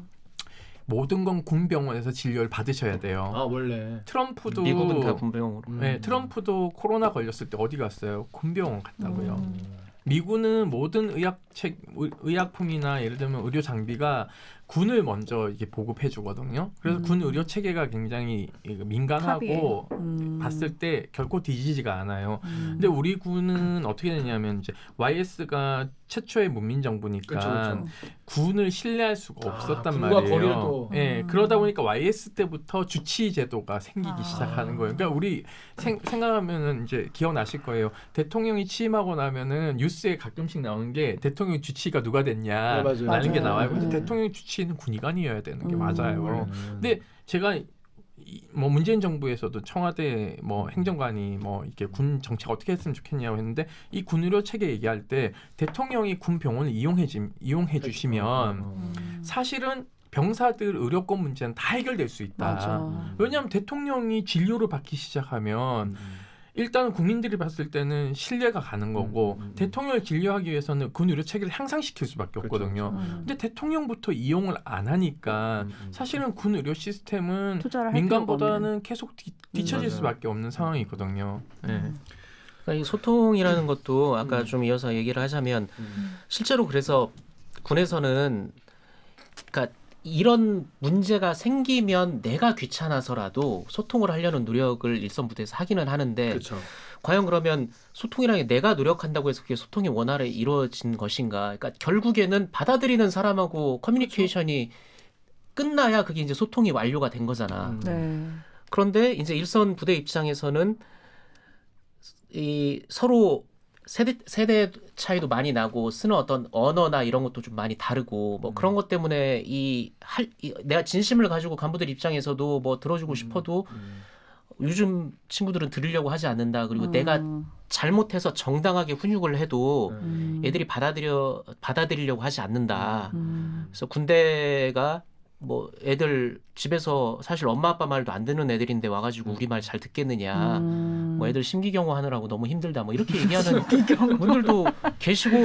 근데 일견 그게 납득, 나는 이해가 또 되고. 이해가 되기도 해요. 그렇죠. 이게 저도. 우리가 이게 군대에서만 일어나는 일이 아니에요. 그러니까. 지금 회사에서도 각 회사에서 다 일어나는 일이에요 지금. 아니 우리 뭐 지금 들어오는 후배 기자들이랑 소통 안 되는 건 아니지만 그렇다고 막 선배들이랑 소통하는 게 쉬워, 후배들이랑 소통하는 게 쉬워 우리들.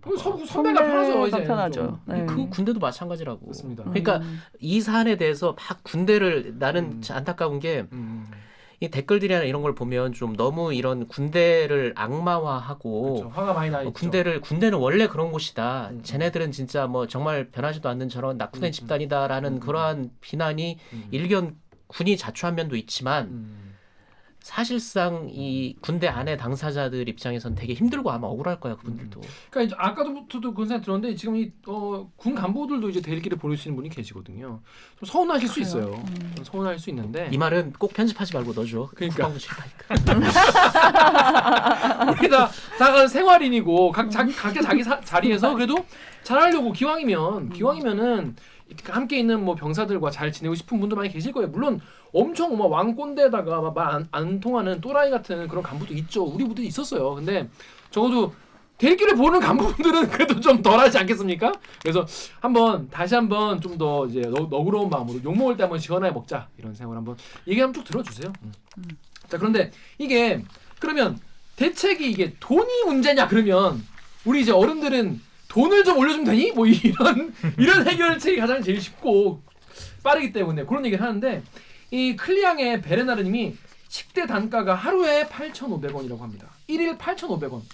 근데 이게 너무 가격이 좀 낮은 게 아니냐 이런 얘기가 있어요. 근데 그 가격이라고 해도 너무 심했다라고 하는데 이게 한 끼에 얼마 정도 측정이 되어 있습니까? 이게 2,930. 한 끼에 2,930. 네. 이게 사실 이거를 이제 한 번 사올 때 대량으로 사오고 이제 그렇게 계약을 하기 때문에 네. 뭐 잘 나올 수 있는 정도의 수준인가요, 기본적으로?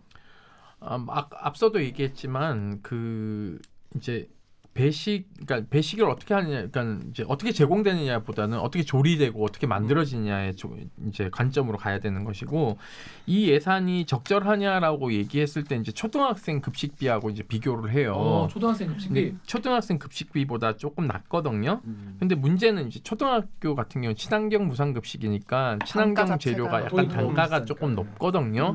그러니까 이제 조금 더 이제 그 가격이 높아질 수밖에 없는 지점이 있는 것이고 그 비용도 인건비하고 이런 거 다 뺀 금액이에요. 세금도 예, 다르고. 예, 다 빼고 그래서 이거를 급식비를 올리는 것이 관건이 아니라 아까 얘기했듯이 어떻게 조리되고 어떻게 제공되느냐가 문제이기 때문에 제공되기가 때까지의 과정을 다시 한번 재점검해야 된다. 아까 말씀하신 대로 네. 그러면 군에서는 그러면 이거를 뭐 영양사를 투입한다거나 아니면 이거를 취사병에 다 하지 말고 뭔가 업체를 뭐 이렇게 뭐 업체라기보다는 이제 뭐냐면은 이제 그 조리사들을 고용을 해야 되는 고용을 거죠. 그러니까 그런 거에 대한 어떤 의사가 있어요? 군에서? 아니 뭐 생각해 보겠다 이런 본인이 게 이제 있나요? 그렇게 이번 되면은 대책 중에 포함은 포함은 되긴 됐습니다. 했지만 예를 들면은 이런 게 예산이 결국은 그 뭐 탱크 하나가 이제 100억이거든요. 네. 100억의 이제 탱크를 한 대 덜 도입하더라도 저는 이 인원에 대한 계약직을 빨리 실현해야 된다라는 게 하나 있고 두 번째는 문제는 이겁니다. 격오지에 그 사람이 과연 가겠냐? 갈 거냐라는 문제점에서 그렇지. 해결 방안을 어떻게 강구할 것인가를 봐야 되는데 저는 그런 측면에서 전문 조리사 자격증을 소유한 사람도 중요하겠지만 그렇지 않고 예를 들면은 이제 뭐 하천이나 양구 인제 이런데 굉장히 그 격오지에 그 고령화된 분들을 어떤 방식으로 교육해서 이곳에 투입하느냐도 고민을 좀 해봐야 되는 지점이에요. 아, 거기 사는 그러니까 지역 실버 분들. 네, 일자리. 왜냐하면 이게 전문 조리 자격을 갖춘 사람들을 계약직으로 뽑으면은 그 교고지에 누가 가려고 하겠어요. 안 가려고 하거든요. 이게 무슨 문제하고 비슷하냐면 장기 군의관이 수급이 안 되는 거하고 똑같은 거예요. 그쵸. 장기 장기 군의관이 뭐예요? 의사들. 오래. 그러니까 보통 이제 군의관으로 가잖아요. 의사들이 그러니까 군복무를 단기 하잖아요. 군의관들이죠. 네. 의무 장교로 가는 것과 아. 여기서 말뚝 받고 당신 계속 그 군의사 하세요. 군의사 하세요라는 아. 건 다른 문제이기 그쵸, 때문에 수입의 차이가 나는 것도 있지만 그렇겠죠. 도시에 살고 싶은 욕구가 이제 제거되는 거잖아요. 그렇죠. 그러니까 이게 수급이 안 되는 거거든요. 그러니까는 그 지역 간의 어떤 그 저기 교류 협력 사업도 그리고 이제 뭐 재취업이라든가 네네. 이런 부분을 조금 고려했을 때 좀 이제 예를 들면 자격증을 갖춘 사람이 아니더라도 이분들이 음식 솜씨가 뛰어나신 분들을 많이 계실 거 아니에요. 선별하면 되거든요. 네. 그러니까 예를 들면 이런 거예요. 우리가 이제 요리 경연대회 하듯이 지역에 계시는 분들 중에 이런 분들에 대한 취업을 하기 위해서 솔깃한데? 이런 그러니까 아니, 발상의 전환이 그러네요. 필요한 거죠. 그러니까 어르신들이 뭐 매일 출근하시기 힘드시면 월수금은 누가 나오시고. 그러니까 이게 왜 제가 이 얘기를 왜 하냐면 그냥 근거 없이 하는 게 아니라 그 대안학교들이 폐교 같은데 막 시골에 네. 막 내려갔단 말이에요. 네. 간디학교 이런 것 이런 데가 그래서 그 지역에 사시는 어르신들을 그 식당에 그러니까 이제 거기 이제 그 군내 식당이 있을 거 아니에요. 급식하시는 그곳에 재취업하면서 그분들의 일자리 제공도 제공이지만 지역 간의 화합도 되게 중요하기 때문에 이런 그렇죠. 이런 방식으로 해서 조금 문호로 확대하는 것도 저는 방법이다라는 거고 다만 이제 그 군 인력은 이 조리의 업무에 있어서 보조 인력으로만 이제 활용하는 방식으로 간다면 저는 문제는 해결될 수 있는 지점들이 열릴 것이다. 이들에 대한 예산도 저는 많지 않을 것이다라고 보는. 그 국방개혁의 큰 줄기 중에 하나가 네.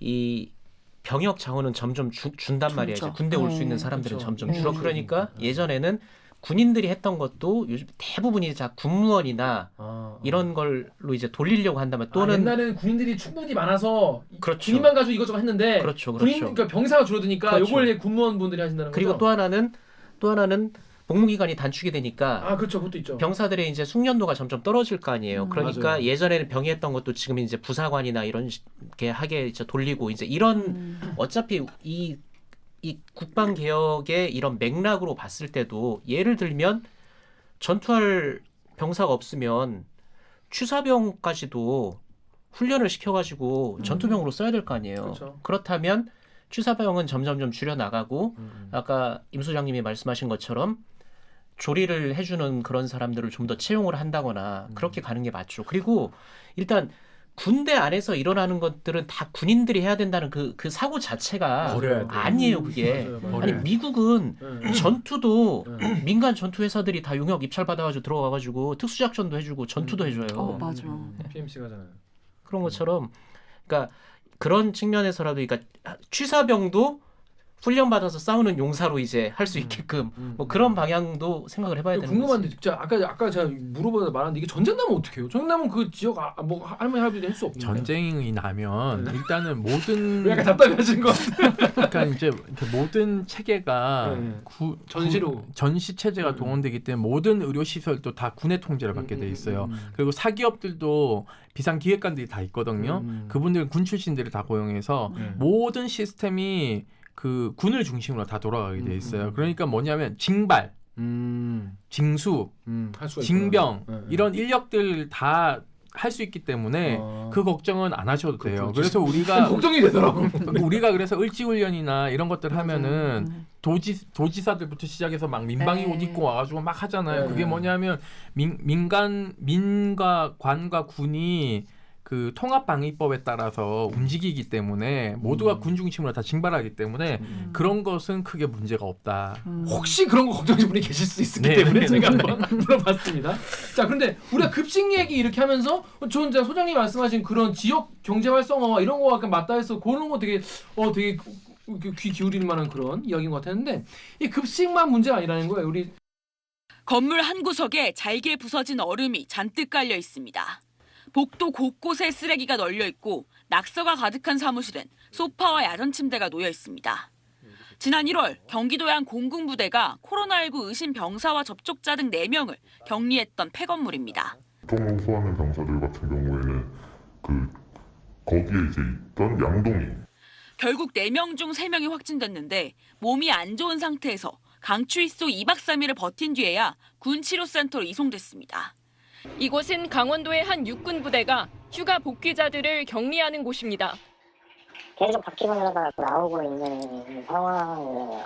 책상이 없어가지고 밥을 이제 바닥에서 먹어요. 정혁 기자 여기 다음 댓글 읽으십시오. 류경현 네. 님이 우리 아들도 물어봤더니 거기도 그렇다네요. 격리 시설이 좀 안 좋다는 말을 듣긴 했는데 저 정도일 줄은 상상도 못했네요. 너무 마음이 아파요. 이 기사 보면은 격리자들이 머무는 시설이 곰팡이도 엄청 많고 막 바퀴벌레도 엄청 많이 다니고 너무 열악한 곳이라서 너무 놀랐다는 건데 실제로 어떻습니까 거기는? 저희가 이 문제도 네. 그 제보가 왔었죠. 해결을 그 하라고 이제 요구를 했는데 문제는 뭐냐면 이제 아까 얘기했듯이 통합방위법에 따라서 지자체하고 그런 훈련들을 해요. 무슨 훈련이요?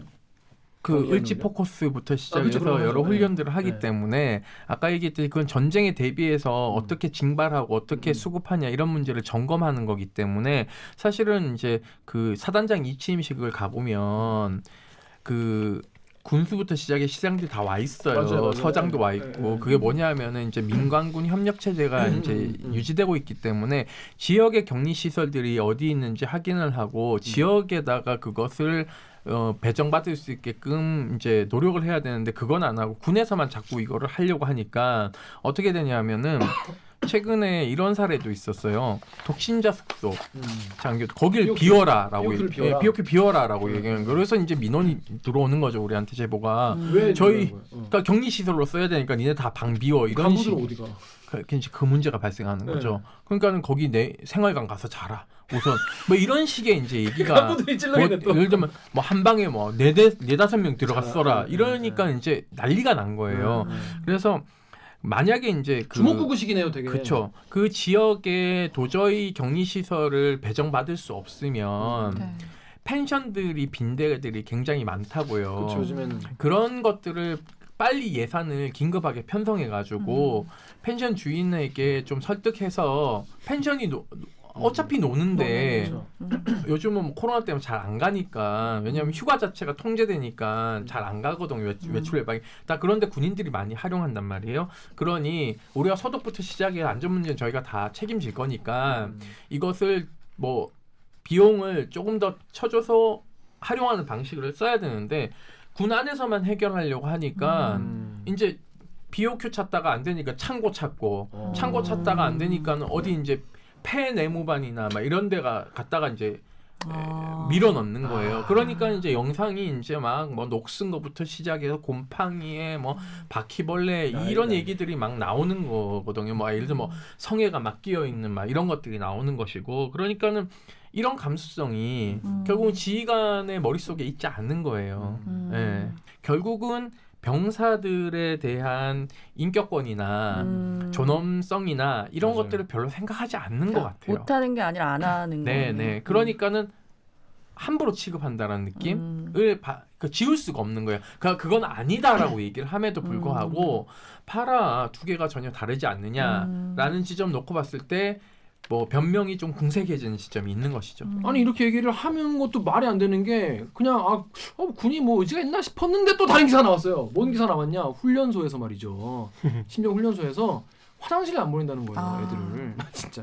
자, 여기 네이버 댓글 오기정 기자 읽어주십시오. 네이버의 훈오땡땡님이 아무리 그래도 이건 아니지. 훈련시키는 기관병들이나 하사관 장교들이야 지들 똥오줌 나올 때 갔다 오겠지. 훈련병들은 급해도 참았다가 가라는 거냐? 그러니 바지 오줌 싸는 경우가 생기지.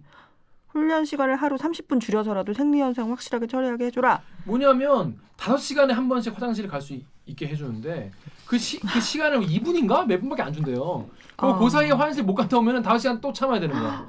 이런 식으로 애들을 통제를 하는데 이게 군에서 이게 완전 이건 인권 침해 아닌가 이런 생각이 들어요. 다음 KBS 사이트 댓글도 읽어주십시오. KBS 사이트의 HRX22님이 코로나19 격리 문제 때문에 새로 입대하는 병사들에게 물을 마시지 못하게 한 겁니다. 이런 행위는 매우 잘못된 겁니다. 병사는 국가 국방력이 기초입니다. 새로 입대하는 병사는 국가가 보호해야 합니다. 병사들에게 물을 마시지 못하게 하는 것은 비인도적인 행위입니다. 애들한테 군이 물을 안 준다는 거예요. 화장실을 제한해야 되니까. 이거 실화입니까? 이거 실화입니까 이거? 우리가 이제 군인권센터가 훈련소 내 이제 샤워 못하는 문제가 이제 그 SNS 통해서 폭로되고 나서 추가 제보를 저희가 받았는데 추가 제보로 받은 거예요. 그러니까 2분 안에 화장실을 가야 되고 정해진 시간에 가서 용변을 봐야 되고 그리고 물을 뭐 500ml밖에 안 주고 뭐 이런 것들이 이제 근데 이거 진짜 너무 심한 거 아니에요? 거의 포로 수준 아니에요? 이게 포로 수용소지 뭐야 이제 이게. 그래서 저희가 이제 노예 수용소 내지는 포로 수용소다라는 이제 지적을 한 건데 이게 500ml 이게 사실은 이게 이제 대규모 인권 침해거든요. 그러니까 이제 대규모 인권 침해는 주로 어디서 일어나냐면 수용시설, 그러니까 이제 구금시설이라고 하는 교도소, 구치소, 외국인 보호시설, 장애인 보호시설, 노인복지, 그러니까 요양원 이런 곳에서 일어나 아동 이제 보호시설 이런 데에서 시설에 일어나기 때문에 시설 내 인권 침해는 굉장히 중차대하다고 봐야 되는 겁니다. 왜냐하면 자유권이 일정 정도 통제되는 곳이기 때문에 좀 더 들여다봐야 되는데 인권위가 이걸 안 한 거는 저는 좀 패착이다. 본인의 존립 근거를 무너뜨리는 방식이다라고 얘기를 하고 싶고 또 하나는 이 문제가 터졌을 때 저는 이제 그 KBS가 이 당시에 이제 지금 소장이 김인권 소장인데 김인권 소장이 다른 사단에 있었을 때 2019년도에 그 동기 생활관에서 다가혹행위가 있어서 이 일이 발생한 이 신교대 그러니까 이 훈련소의 소장이 그 전에 사단장으로 있던 곳에서 동기 생활관에서 구타가혹행위가 있어서 병사 한 명이 자살을 했어요. 그래서 KBS가 이걸 보도를 했거든요. 근데 특이한 거는 보통 사단장들은 인터뷰에 응하지 않습니다. 정훈 공보 라인을 통해서 입장을 밝히거나 정훈 공보 참모가 이제 인터뷰를 대신하거나 안 하거나 해요. 또는 이제 뭐 입장문이나 글을 통해서 이제 이렇게 얘기했습니다라고 해서 보도하게 하거든요. 그것은 이제 여러 가지로 뭐 지휘관을 보호해야 되는 것도 있지만 통일된 의견을 내야 되는 것도 있기 때문에 그렇게 하는데 되게 이상하게 이분이 직접 인터뷰를 하셨어요. 근데 이분이 인터뷰를 하면서 한 얘기가 그러면 간부들이 사회감독을 잘해야죠. 뭐 중대장도 그렇고 뭐 행보관도 그렇고 그 당국자들이 관리 감독이 너무 소홀해. 이런 문제점들이 헌병 수사를 통해 밝혀졌지만 해당 부대장은 부조리가 아니라며 발뺌하고 있습니다. 군의 어떤 부조리 이런 것이 아니고 어떻게 보면 우리 대한민국이 안고 있는 그런 근본적인 문제라고 저는 봅니다. 우리 젊은 친구들이 좀 생각이 깊지 않아가지고. 허술한 병사 관리로 사병이 숨졌는데도 해당 부대 사단장은 아무런 징계도 받지 않았습니다. KBS 뉴스 오하영입니다. 또래 문화 얘기를 막 하면서 젊은이들 간의 문제라는 식으로 치부를 해요. 그러니까 우리 부대는 문제 없다는 식으로 얘기를 해서 제가 이 사람 되게 이상하다라고 생각해서 이 사람에 대해서 직접적으로 언급해서 징계 조치를 해야 된다. 이게 대규모 꽃침에 대해서라고 얘기를 했고 거기에 대해서 분명히 반응이 있을 것이다. 반응이 있으면 이것에 대해서 문제 제기를 해야 된다고 했는데 아니야 다를까 개별 인터뷰를 했어요. 이것에 대해서 뭐라고 얘기를 했냐면 신규 대장이 그러니까 훈련소장이 투스타인데 작년보다 나아진 거고. 와. 그럼 작년에 더 나빴다는 얘기잖아요. 그럼 본인이 더 나쁜 짓을 했다는 얘기잖아요. 두 번째, 엉뚱한 얘기를 합니다. 기관병들이 얼마나 힘들지 아냐. 이것을 통제하고 관리하는데 라는 얘기를 해요. 근데 저는 이제 이 분의 리더십이나 지휘관으로 자격이 없는 게 뭐냐면 저는 화가 나는 지점이 이런 거예요. 참고 통제하고 견딜 수 있는 지점에 대해서 훈련병들이나 이런 분들은 인내할 수 있는 것을 어느 정도 각오하고 들어왔다고 생각하고 있어요. 그렇죠. 아니 뭐 어느 정도는 각오하고 들어오죠. 그렇기 때문에 문제가 늦게 터졌다고 보고 있는데 요는 2분 동안 사용하지 않으니까 조교가 닥달하기 시작하고 욕을 하기 시작하는 거예요. 잠깐 이 건에 대해서 모르시는 분도 많이 있어요. 이게 이 사건이 무슨 사건인지에 대해서 설명 좀 해주세요. 그러니까 훈련소에 들어가면 코로나 때문에 병사들에게 여러 가지 그 지침을 내립니다. 뭐냐면 마스크를 쓰고 자게 한다던가. 잘 때 마스크 쓰라고요? 예. 뭐 그럴 수도 있다고 봐요. 그럴 수도 있다고 봐요. 두 번째 샤워를 못하게 하는 거예요. 8일에서 10일 동안. 비말이 섞일 수 있으니까. 그리고 화장실을 밀집하다고 해서 시간을 두고 그 시간에 정해진 시간에 가서 소변과 대변을 봐야 되는데 그것을 2분 동안만 사용하게 하는 거예요. 교대로 보내니까 한꺼번에 많이 들어가게 하면 안 돼. 2분. 그러니까 이것도 문제인데 그거를 병사들 간에 싸움을 하게 하는 거예요. 왜요? 어떻게? 왜냐하면 2분에 안 나오니까 조교가 육두문자를 막 날리는 거예요. 씨발 어쩌고저쩌고 안 나오냐부터 시작해서 늦게 쓰니까는 같은 훈련병끼리 싸우는 거예요. 너 때문에 내가 못 본다라고. 그러니까 저는 이렇게 전우회를 해치는 구조를 만든. 그러니까 예를 들면은 포로들이나 재소자들에게 이런 방식으로 고통을 가하거든요. 그러니까 저는 이건 가혹행위라고 봐요. 사실은 신종. 근데 이것에 대해서 리더인 소장은 별 감흥이 없는 것 같아요. 할 수 없었다는 식으로. 그러니까 뭐냐면 코로나를 통제하는 것도 되게 중요하지만 문제는 코로나를 방지하기 위해서 기본권까지 침해해야 되는지에 대해서는 따져봐야 될 지점인 거예요. 그러니까 예를 들면 생리 현상을 통제하겠다라는 발상 자체는 우리가 헌법에서 얘기하는 기본권은 법률로서 제한한다. 하지만 그 본질적인 것을 제한할 수 없다라는 그 본질이라는 겁니다. 생리 현상이라는 게. 그러니까 본질을 침해했으니까 이 문제는 굉장히 심각한 문제 중에 하나인 것이다라고 보는 거죠. 근데 문제는 저희가 이 사람에 대한 경질을 요구를 했는데 경질을 하지 않았어요. 왜냐하면 제가 봤을 때는 이제 곧 인사가 있을 거거든요. 네, 그러니까 그것에 반영해서 적절하게 아마 이분은 이제 진급을 못하고 다른 데로 갈 가능성이 높고 여기 생활관이 굉장히 반인권적인 게 1인 침상형이 아니에요. 그래요? 지금 다 바뀌지 않았나요? 그래서 바뀌어가고 있지. 저는 이제 다 바뀐 건 아니고. 김인권 소장이나 이런 사람이 억울할 수도 있다고 봐요. 왜냐하면 이제 그 밀집형 침상형이기 때문에 이게 평상으로 되어 있기 맞아요. 때문에 감염병에 취약한 건 사실이에요. 그렇죠. 그러면 이 문제를 어떻게 빨리 해결할 것인가에 대해서 위에다 보고를 빨리 해서 예산을 빨리 타가지고는 증축하는 문제라든가 이런 것들을 뭐 방안을 강구해야 되는데 그것을 이제 강구하지 않은 책임도 1년 지났잖아요, 있는 이게. 거죠. 예, 그러니까요. 그러니까 요즘 건물이 짧게는 6개월, 길게는 9개월이면 뚝딱뚝딱 짓거든요. 그러니까 그런 것들을 빨리빨리 하지 않았다는 지점. 이철희 의원이 지금 정무수석으로 있지만 예전에 과거 국방위 간사를 하셨단 말이에요. 이철희 의원이 국방위에서 이 문제 지적을 했어요. 그러니까 이제 코로나가 발생하기 전에 이 감염병 위험이 크기 때문에 그래요? 이 훈련소에서 일어나는 각종 질환들에 대한 문제 제기와 호기 질환이 굉장히 많아요. 한 명이 감기 걸리면 쫙 다 걸리는 시스템이거든요. 바다에 물 뿌리는 예, 거예요. 그러니까는 이렇게 통제일변도로 가는 거는 어느 정도는 이해하지만 그것을 이렇게 반인권적으로 가는 것을 합리화할 수는 없다는 거예요. 그렇죠. 그 방법을 여러 가지로 강구를 해요. 지금 대책 다 나왔잖아요. 예. 그러면 이때까지 그런 안 했던 작업을 거지. 왜 안 하고 있었냐는 거죠. 이게 그 군 훈련 같은 경우는 이제 과잉 방역 논란이 나왔던 것이 네. 작년 11월 달 같은 경우에 이제 연천 육군 신병교육대에서 훈련생이 하루에 69명이 확진 판정을 받은 적이 있었어요. 그러니까 이 확진만 그렇죠. 예수님. 엄청 난리 났었죠. 그때. 이 신병 훈련소 자체가 한번 코로나가 유입이 되면 아작 나는구나. 확 퍼질 수밖에 없는 그런 구조적인 위험성이 있으니까 방역에 대해서 이렇게 신경을 예민한 건. 그렇게 접근을 한 것 같은데 이제 문제는 뭐 그러니까 제가 아까 군대를 안 다녀왔다고 했지만 저는 병역은 했습니다. 공익근무요원으로 이제 그래서 사주 훈련 저도 훈련을 받아봤는데 그지. 이게 훈련만 사실 가잖아. 처음에 훈련소 들어가면 스트레스 받고 환경도 바뀌고 긴장해 있고 이러니까 이 배변을 맞아요. 막 변비 잘 걸리고 안 이런 되기도 친구들이 하고. 굉장히 맞아. 많단 말이에요. 맞아요. 그래서 그렇죠.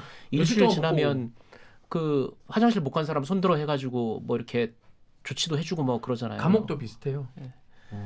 그런데 한 이제 3살 동안 못 봐요. 이제. 그런데 이제 이게 왜 나왔냐면 처음에 이제 오면은 전수 다 검사를 한단 말이에요. 이제 훈련병들은. 그래서 이 검사 결과가 나오기 전까지 일단 뭐 세면 양치 막 이런 것도 다 제한을 하는데 그 과정에서 이 방역에만 신경을 쓰다 보니까 이 기본적인 어떤 인권이라거나 또는 생리 현상 이런 거에 대한 거는 조금 소홀하지 않았나 그렇게 돼서 이제 이 사단이 난 것이고 그런데 또 대책은 뭐 예를 들면 자 밀집도를 줄여야 될 거 아닙니까? 샤워 시설, 화장실 이런 거 다 나왔어요. 샤워 컨테이너, 이동식 화장실 5개 3명장 다 만들겠다고.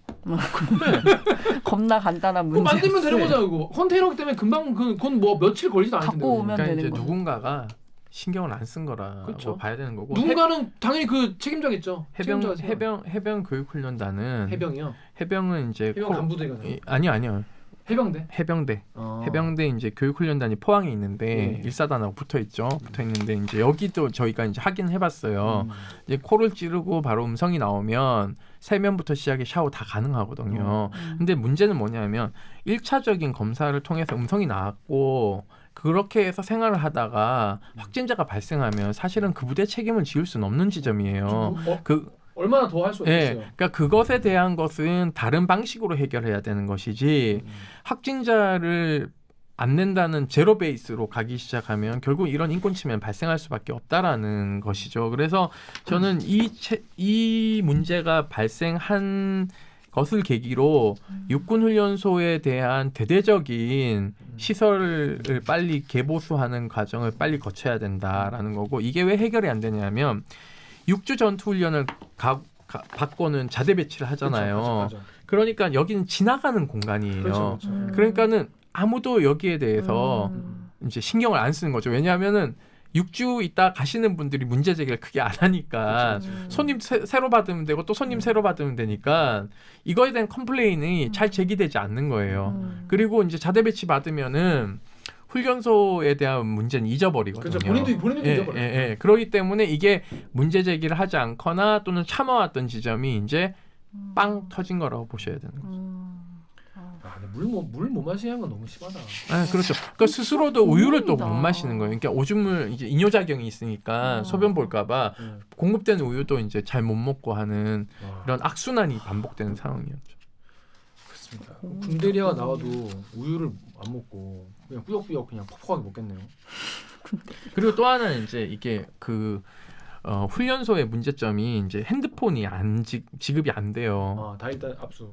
이제 그쵸. 그리고 또 하나는 이제 공중전화에 이제 쓰게 해주는데 감염병 위험이 있다면서 공중전화 쓰게 해줘요. 그러니까 여러 사람이 쭉 줄 서서 막 전화를 하잖아요. 이거 위험한데. 그러니까 궁극적으로는 이제 자유권적 기본권에 대한 부분을 그러네. 그건 그냥 휴대폰을 주면 오히려 감염 위험이 떨어지죠. 건데, 사실은. 휴대폰 주기는 또 싫어. 네. 그래서 저희가 이것을 훈련병들이 휴대폰을 못 쓰는 것에 대해서 국가인권위원회에 진정을 한 상태예요. 그래서 그러니까 인권위가 이제 늦어요. 이렇게 좀 빨리 선제적으로 해야 되는데 이것은 제가 봤을 때는 조금 시간이 조금 더 걸릴 문제이긴 하지만 훈련병들에게 휴대폰 주는 문제는 해결될 것이다. 왜냐하면 이 시기가 가장 단절돼서 그 본인들도 힘들어하고 가족들도 힘들어하는 상황이거든요. 네. 그것을 조금 해소할 필요가 있다. 그러니까 이럴 때는 감염병 때문에 이렇게 한다고 하고, 근데 휴대폰 금융 주는 거는 또 이거는 뭐 보안대 만든다고. 네, 말이 네. 안 되는 거예요. 그러니까 뭐 훈련소 보안은 별로 없거든요. 보안이 전혀 없죠. 거기는 아무것도 없어요. 그냥. 그렇습니다. 그래서 그 군이 대안이라고 내놨는데 뭐 고기 반찬 이런 반찬 그램수 늘려주겠다. 뭐 이런 얘기를 해요. 네이버의 DDR 원님이 10g 증량. 야, 진짜 아니야? 이런 게 있어요? 이거 실합니까? 네, 실합니다. 이것에 대해서 지금 국방부 출입하는 모 기자가 국방부의 고위 관료랑 싸웠다 그러더라고요. 그래요? 왜냐하면 이제 10g을 증량하는 문제를 이제 기사를 안 좋게 쓴. 여기 써 있습니다. 부대별로 장병들이 선호하는 돼지, 닭, 오리, 고기 등 선호 품목을 약 10% 증량하고. 근데 보도 자료도 보면 나는 군이 좀 되게 좀 이 사회랑 좀 많이 떨어져 있는 게 그러니까요. 10% 증량하고 나 같으면 장병들이 좋아하는 메뉴 뭐 돼지, 닭, 오리, 고기 등을 양을 늘리겠습니다. 대폭 늘리겠습니다. 뭐 이렇게. 근데 10% 늘리겠다 하면 되는데 뭐 증량하고 굳이 이런 단어들 뭐 이번에 있는 것 중에 휴가를 보내는 것도 이제 생활구역 단위로 이제 이렇게 한 층을 다 비우는 식으로 이제 휴가를 보내겠다는 건데 그것도 이제 이따 보도자료에다가 건재 단위 휴가 시행 뭐 이런 식으로. 그게 왜요? 그러니까 이거 되게 군에서만 쓰는 그런 표현 많이 그러니까, 써. 인원, 사람 보고 예. 인원 이렇게 얘기하고. 이런 것들이 참 그러니까 이게 그게 있어 그 보이는 생활구역 뭔가 단위 예를 폐쇄적인, 들면 2주 격리를 해야 되는데 격리하는 친구들만 따로 모아놓게 되면은 다시 또 시설 문제가 나오니까 생활강을 통으로 하나 한 층을 통으로 비워가지고 이렇게 휴가를 보낸다거나 그러니까 건재 단위가 건재 군에서 단위. 쓰는 말인데 일종의 생활구역 단위 뭐 이렇게 보면 그 돈을 늘리겠다, 뭐 증액하겠다고 하는데 여기 걔들 댓글 정확히 읽으십시오. 개드립의 이름님이 좋은 일이긴 한데 믿음이 안 감. 정말 저 돈이 온전히 병들에게 가는 게 맞는 거요.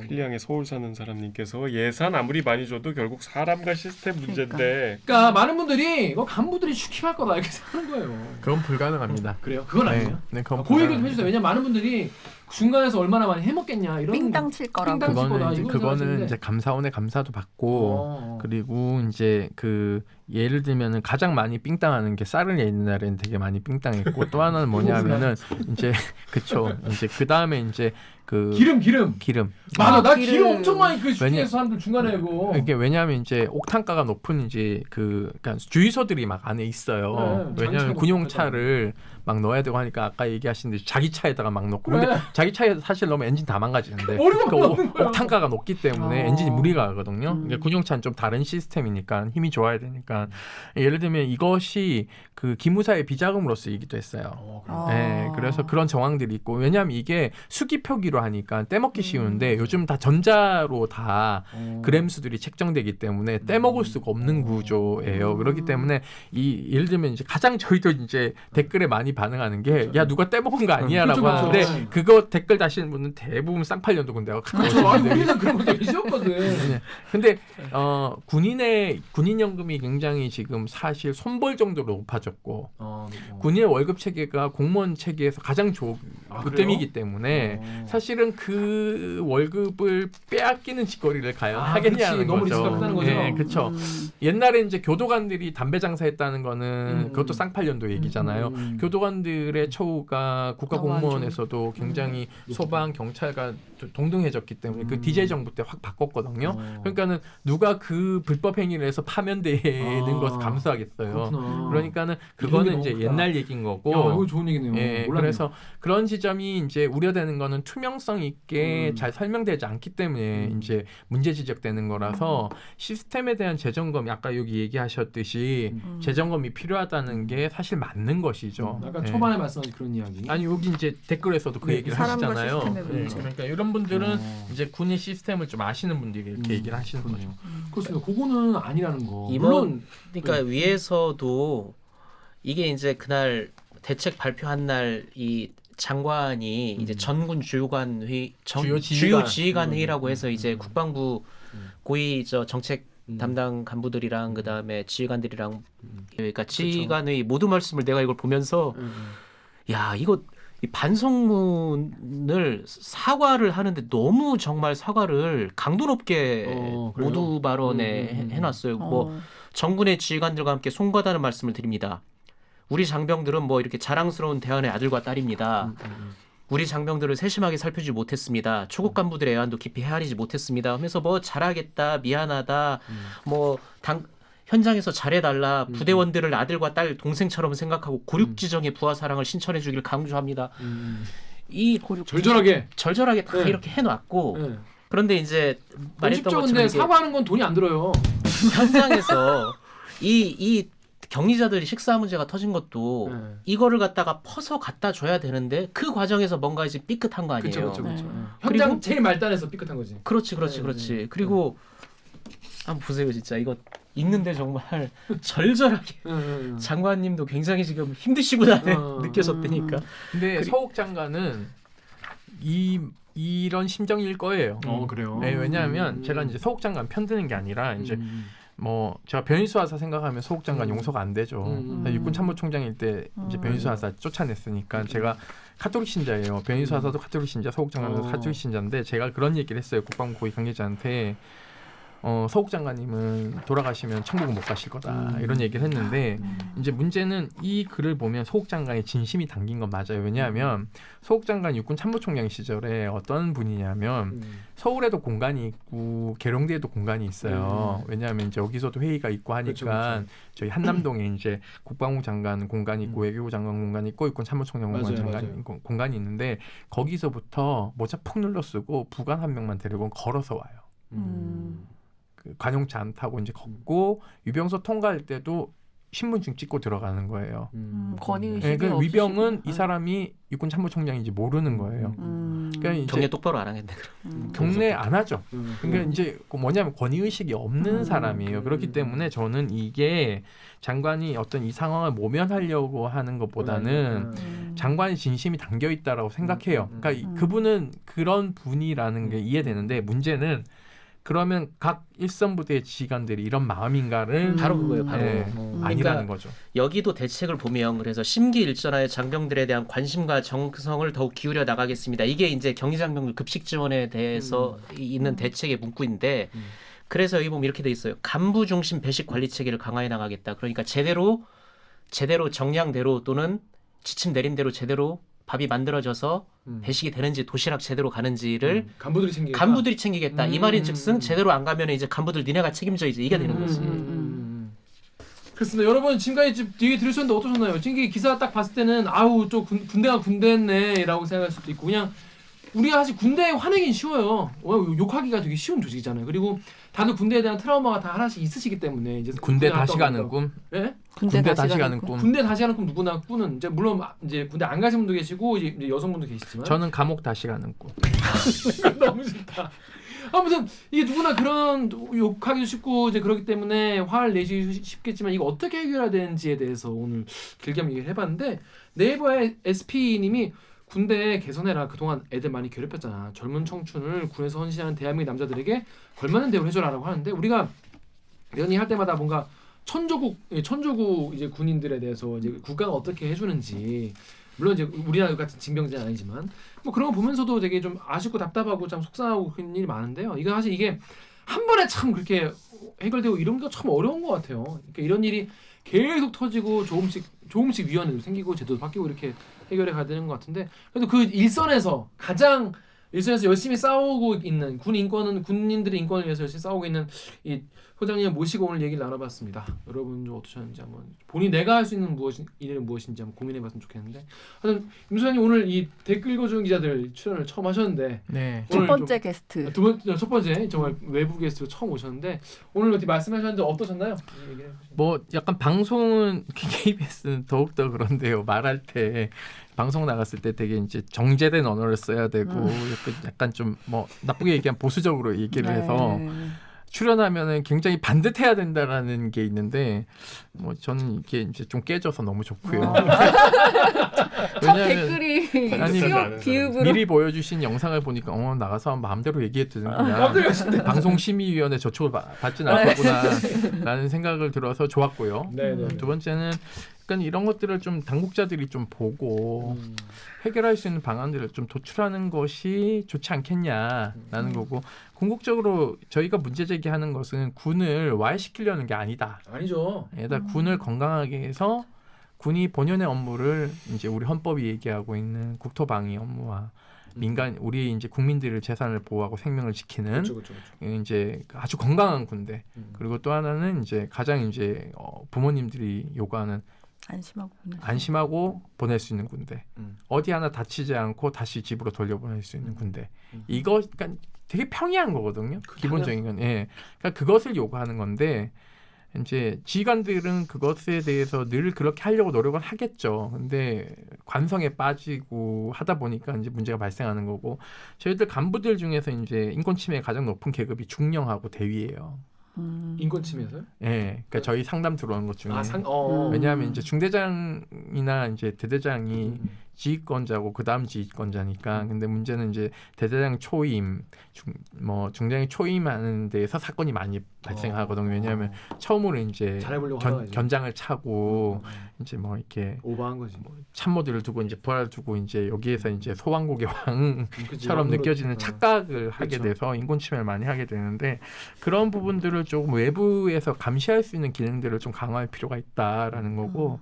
그것은 그냥 저희 같은 시민단체도 시민단체지만 제도화 시킬 필요가 있다. 이제 예를 들면 독일이 국방온부즈만 제도가 있고 온부즈만 밑에 50명의 조사관이 있고 이들은 언제나 24시간 언제라도 군에 통보하지 않고 쳐들어가서 모든 자료를 다 털어올 수 있어요. 그래요? 그게 왜냐하면 독일이 그 나치가 패망하고 나서 군대가 없었고 동서독 냉전 상황에서 이제 서독이 재무장하는 가운데 국민들이 결사 군대 창설에 반대했거든요. 뭔 군대? 군대를 창설하는 걸 국민들이 반대했다고요. 왜냐하면 나치 군대에 대한 악몽이 너무 심하기 때문에.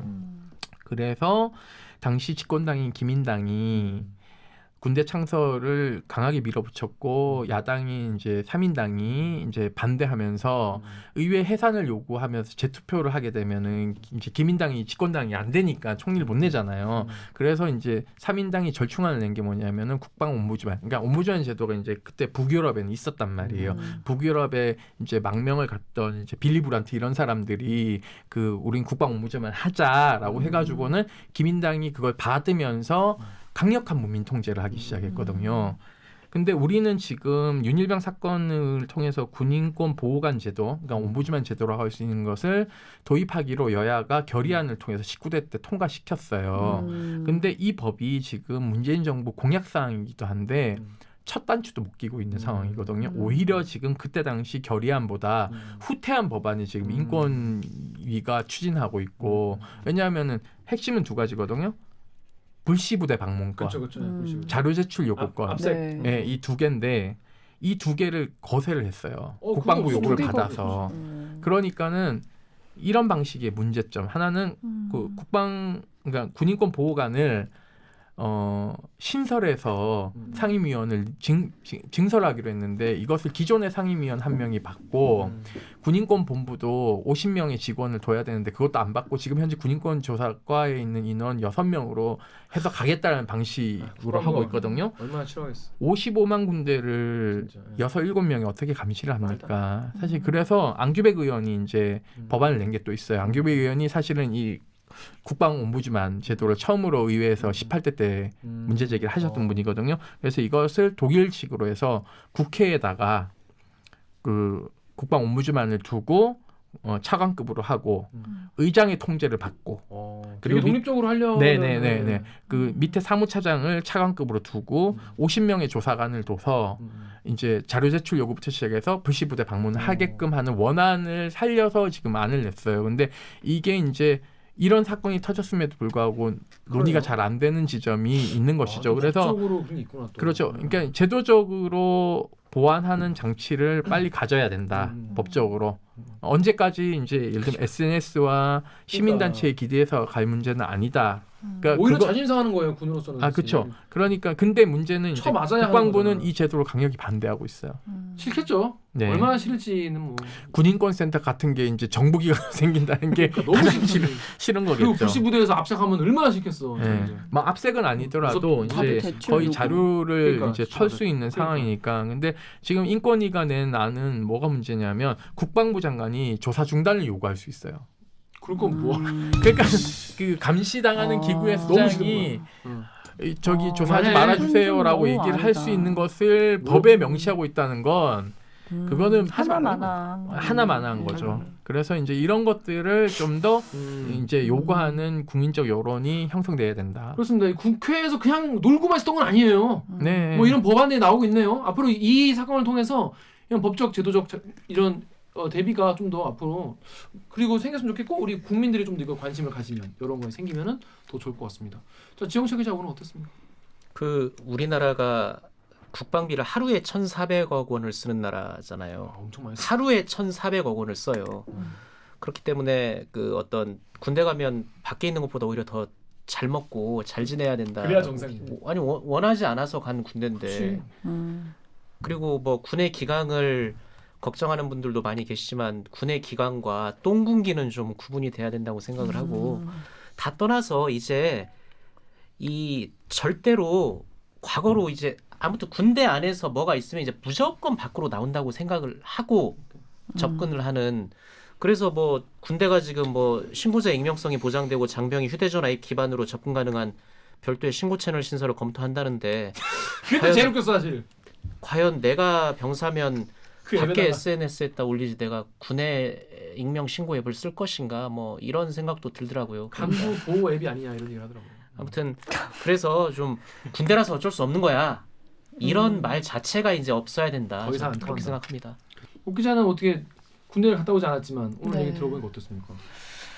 근데 저는 그런 생각이 들었어요. 요새 막 무슨 군 제대한 사람한테 돈 얼마 더 주겠다거나 아니면은 뭐 회사에서 저희도 심지어 남자들은 입사했을 때 호봉 더 높잖아요. 그러니까 그러니까 군대를 나온 것에 대한 보상을 자꾸 해주려는 얘기들을 되게 많이 하잖아요. 근데 그게 아니라 안에 있을 때 했었어야 됐던 그렇죠. 것들이 기본적인 것들이 안 됐던 게 너무 많아서. 그러니까 나와서 보상에 대한 이것도 더 커지는 거예요. 내가 그런 거 당했는데. 이거 근본적인 해결이 좀 필요한 것 같아요. 그리고 사실 그렇게 어려운 문제도 아니야. 맞습니다. 들어보면. 네.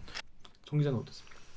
저는 오늘 그냥 좀 배우는 입장에서 맞아. 말씀 주로 들었는데 이제 아까 이제 이 논의의 본질이 아니라서 그냥 넘어갔는데 다 동의하고 뭐 지금의 흐름도 다 바람직하지만 이걸 아까 약간 세대론으로 가는 건 전 조금 불편했어요. 사실 저는 지금의 세대가 그렇게 뭐 그렇다고 생각하지 않아요. 네. 스마트폰이 30년 전에 있었으면 똑같았을 거라고 봐요. 근데 그거는 약간 다른 논쟁이니까. 그런 취지의 댓글도 많이 있었어요. 네. 그리고 그렇게 기성세대가 폄하되는 것도 좀 불편하고 그 아까 얘기한 대로 사단장한테 카톡하는 기계와 80년대 체류탄 맞으면서 한 그거는 뭐 본질적으로 무엇이 더 용기인가는 우리가 다른 이제 논의를 해봐야겠죠. 그 갇힐 수는 없죠, 사실은. 네. 그러니까 아니 저도 뭐 체류탄 맞은 세대라서 뭐 우리 윗세대인 전대협 세대를 비하하고 싶은 마음은 없어요. 근데 다만 이제 문제는 뭐냐면은 이제 가치적 판단을 했을 때 예를 들면 이게 이제 이런 거죠. 강제징집 문제라던가 녹화 사업에 대한 피해자들이거든요. 그 세대가 그렇다면은 좀 더 군에 대해서 경계성을 갖고 문제를 바라봐줘야 되는데 너무의 과거에 비해서 좋아졌다라는 이 프레임에 빠져 있는 건 아닌가라는 데 대한 각성을 촉구하는 거였어요. 왜냐하면 사실은 지금 자기 자식들이 맞아요. 가고 있기 때문에 굉장히 민감하게 반응해줘야 되는 그래야지. 시점이거든요. 예. 맞습니다. 그러니까 소장님이 오늘 너무 지금 막 지적하고 싶은 지점들이 많으신 게 느껴져서 너무 이게 죄송해요. 열정이 좀 이런 표현 그렇지만 좀 안쓰럽기도 하고 혼자 고군분투하시는 것 같아서 오늘 되게 많이 배웠습니다. 앞으로 저희가 대리기에서도 다음에 또 이런 군관에 이슈 있을 때 한 모셔도 되겠습니까? 요즘 핫한 병역제도 얘기를 사실 오늘 저희가 했어요. 그러니까 저희가 오늘 병역제도에 대한 라운드 테이블을 스타트했거든요. 그래서 나라 살림 연구소하고 참여연대 평원축센터랑 저희가 원래 초부터 이제 한 달에 한 번씩 병역제도 개편에 대한 논의 테이블을 만들었습니다. 그래서 오늘 이제 첫 라운드 테이블을 했는데 뭐 그런 얘기를 해도 되죠. 그러니까 왜냐하면 맞아요. 징병제 모병제가 선악대결로 지금 가고 맞아요, 있어서 맞아요. 근데 이게 고민을 많이 해야 불편하거든요. 맞습니다. 예, 할 얘기가 너무 많다. 맞아요. 예, 그래서 여성 징병제도 이제 한 말도 5번 안 더 되고. 나오셔야겠네요. 할 얘기가 많다. 여성 우리 진짜. 소장님이 원래 오늘 나오실 때 본인이 9시에 가셔야 된다는 거예요. 약속 취소했어요. 10시 반이야. 그래서 여기서 오늘 방송 줄이도록 하겠습니다. 오늘 방송도 그러면 참여 방법 알려드리면서 마무리하겠습니다. 자, 대들기는요 매주 네. 20개 유튜브, 팟빵, 아이튠즈 파티, 네이버 오디오 클립을 통해서 업로드됩니다. 저 지영철 기자처럼 대립기에서 보고 싶은 기자 혹은 다뤄줬으면 하는 기사가 있다고요? 방송 관련 의견은 인스타그램, 유튜브, 팟빵 계정에 댓글을 남겨주세요. 오늘도 열심히 달린 대들기를 응원하고 싶으시다면 좋아요, 구독 버튼 한 번씩 눌러주세요. KBS 좋았어. 또 만나요 꼭. 안녕. 아유 고생하셨습니다. 고생하셨어요. 대장경.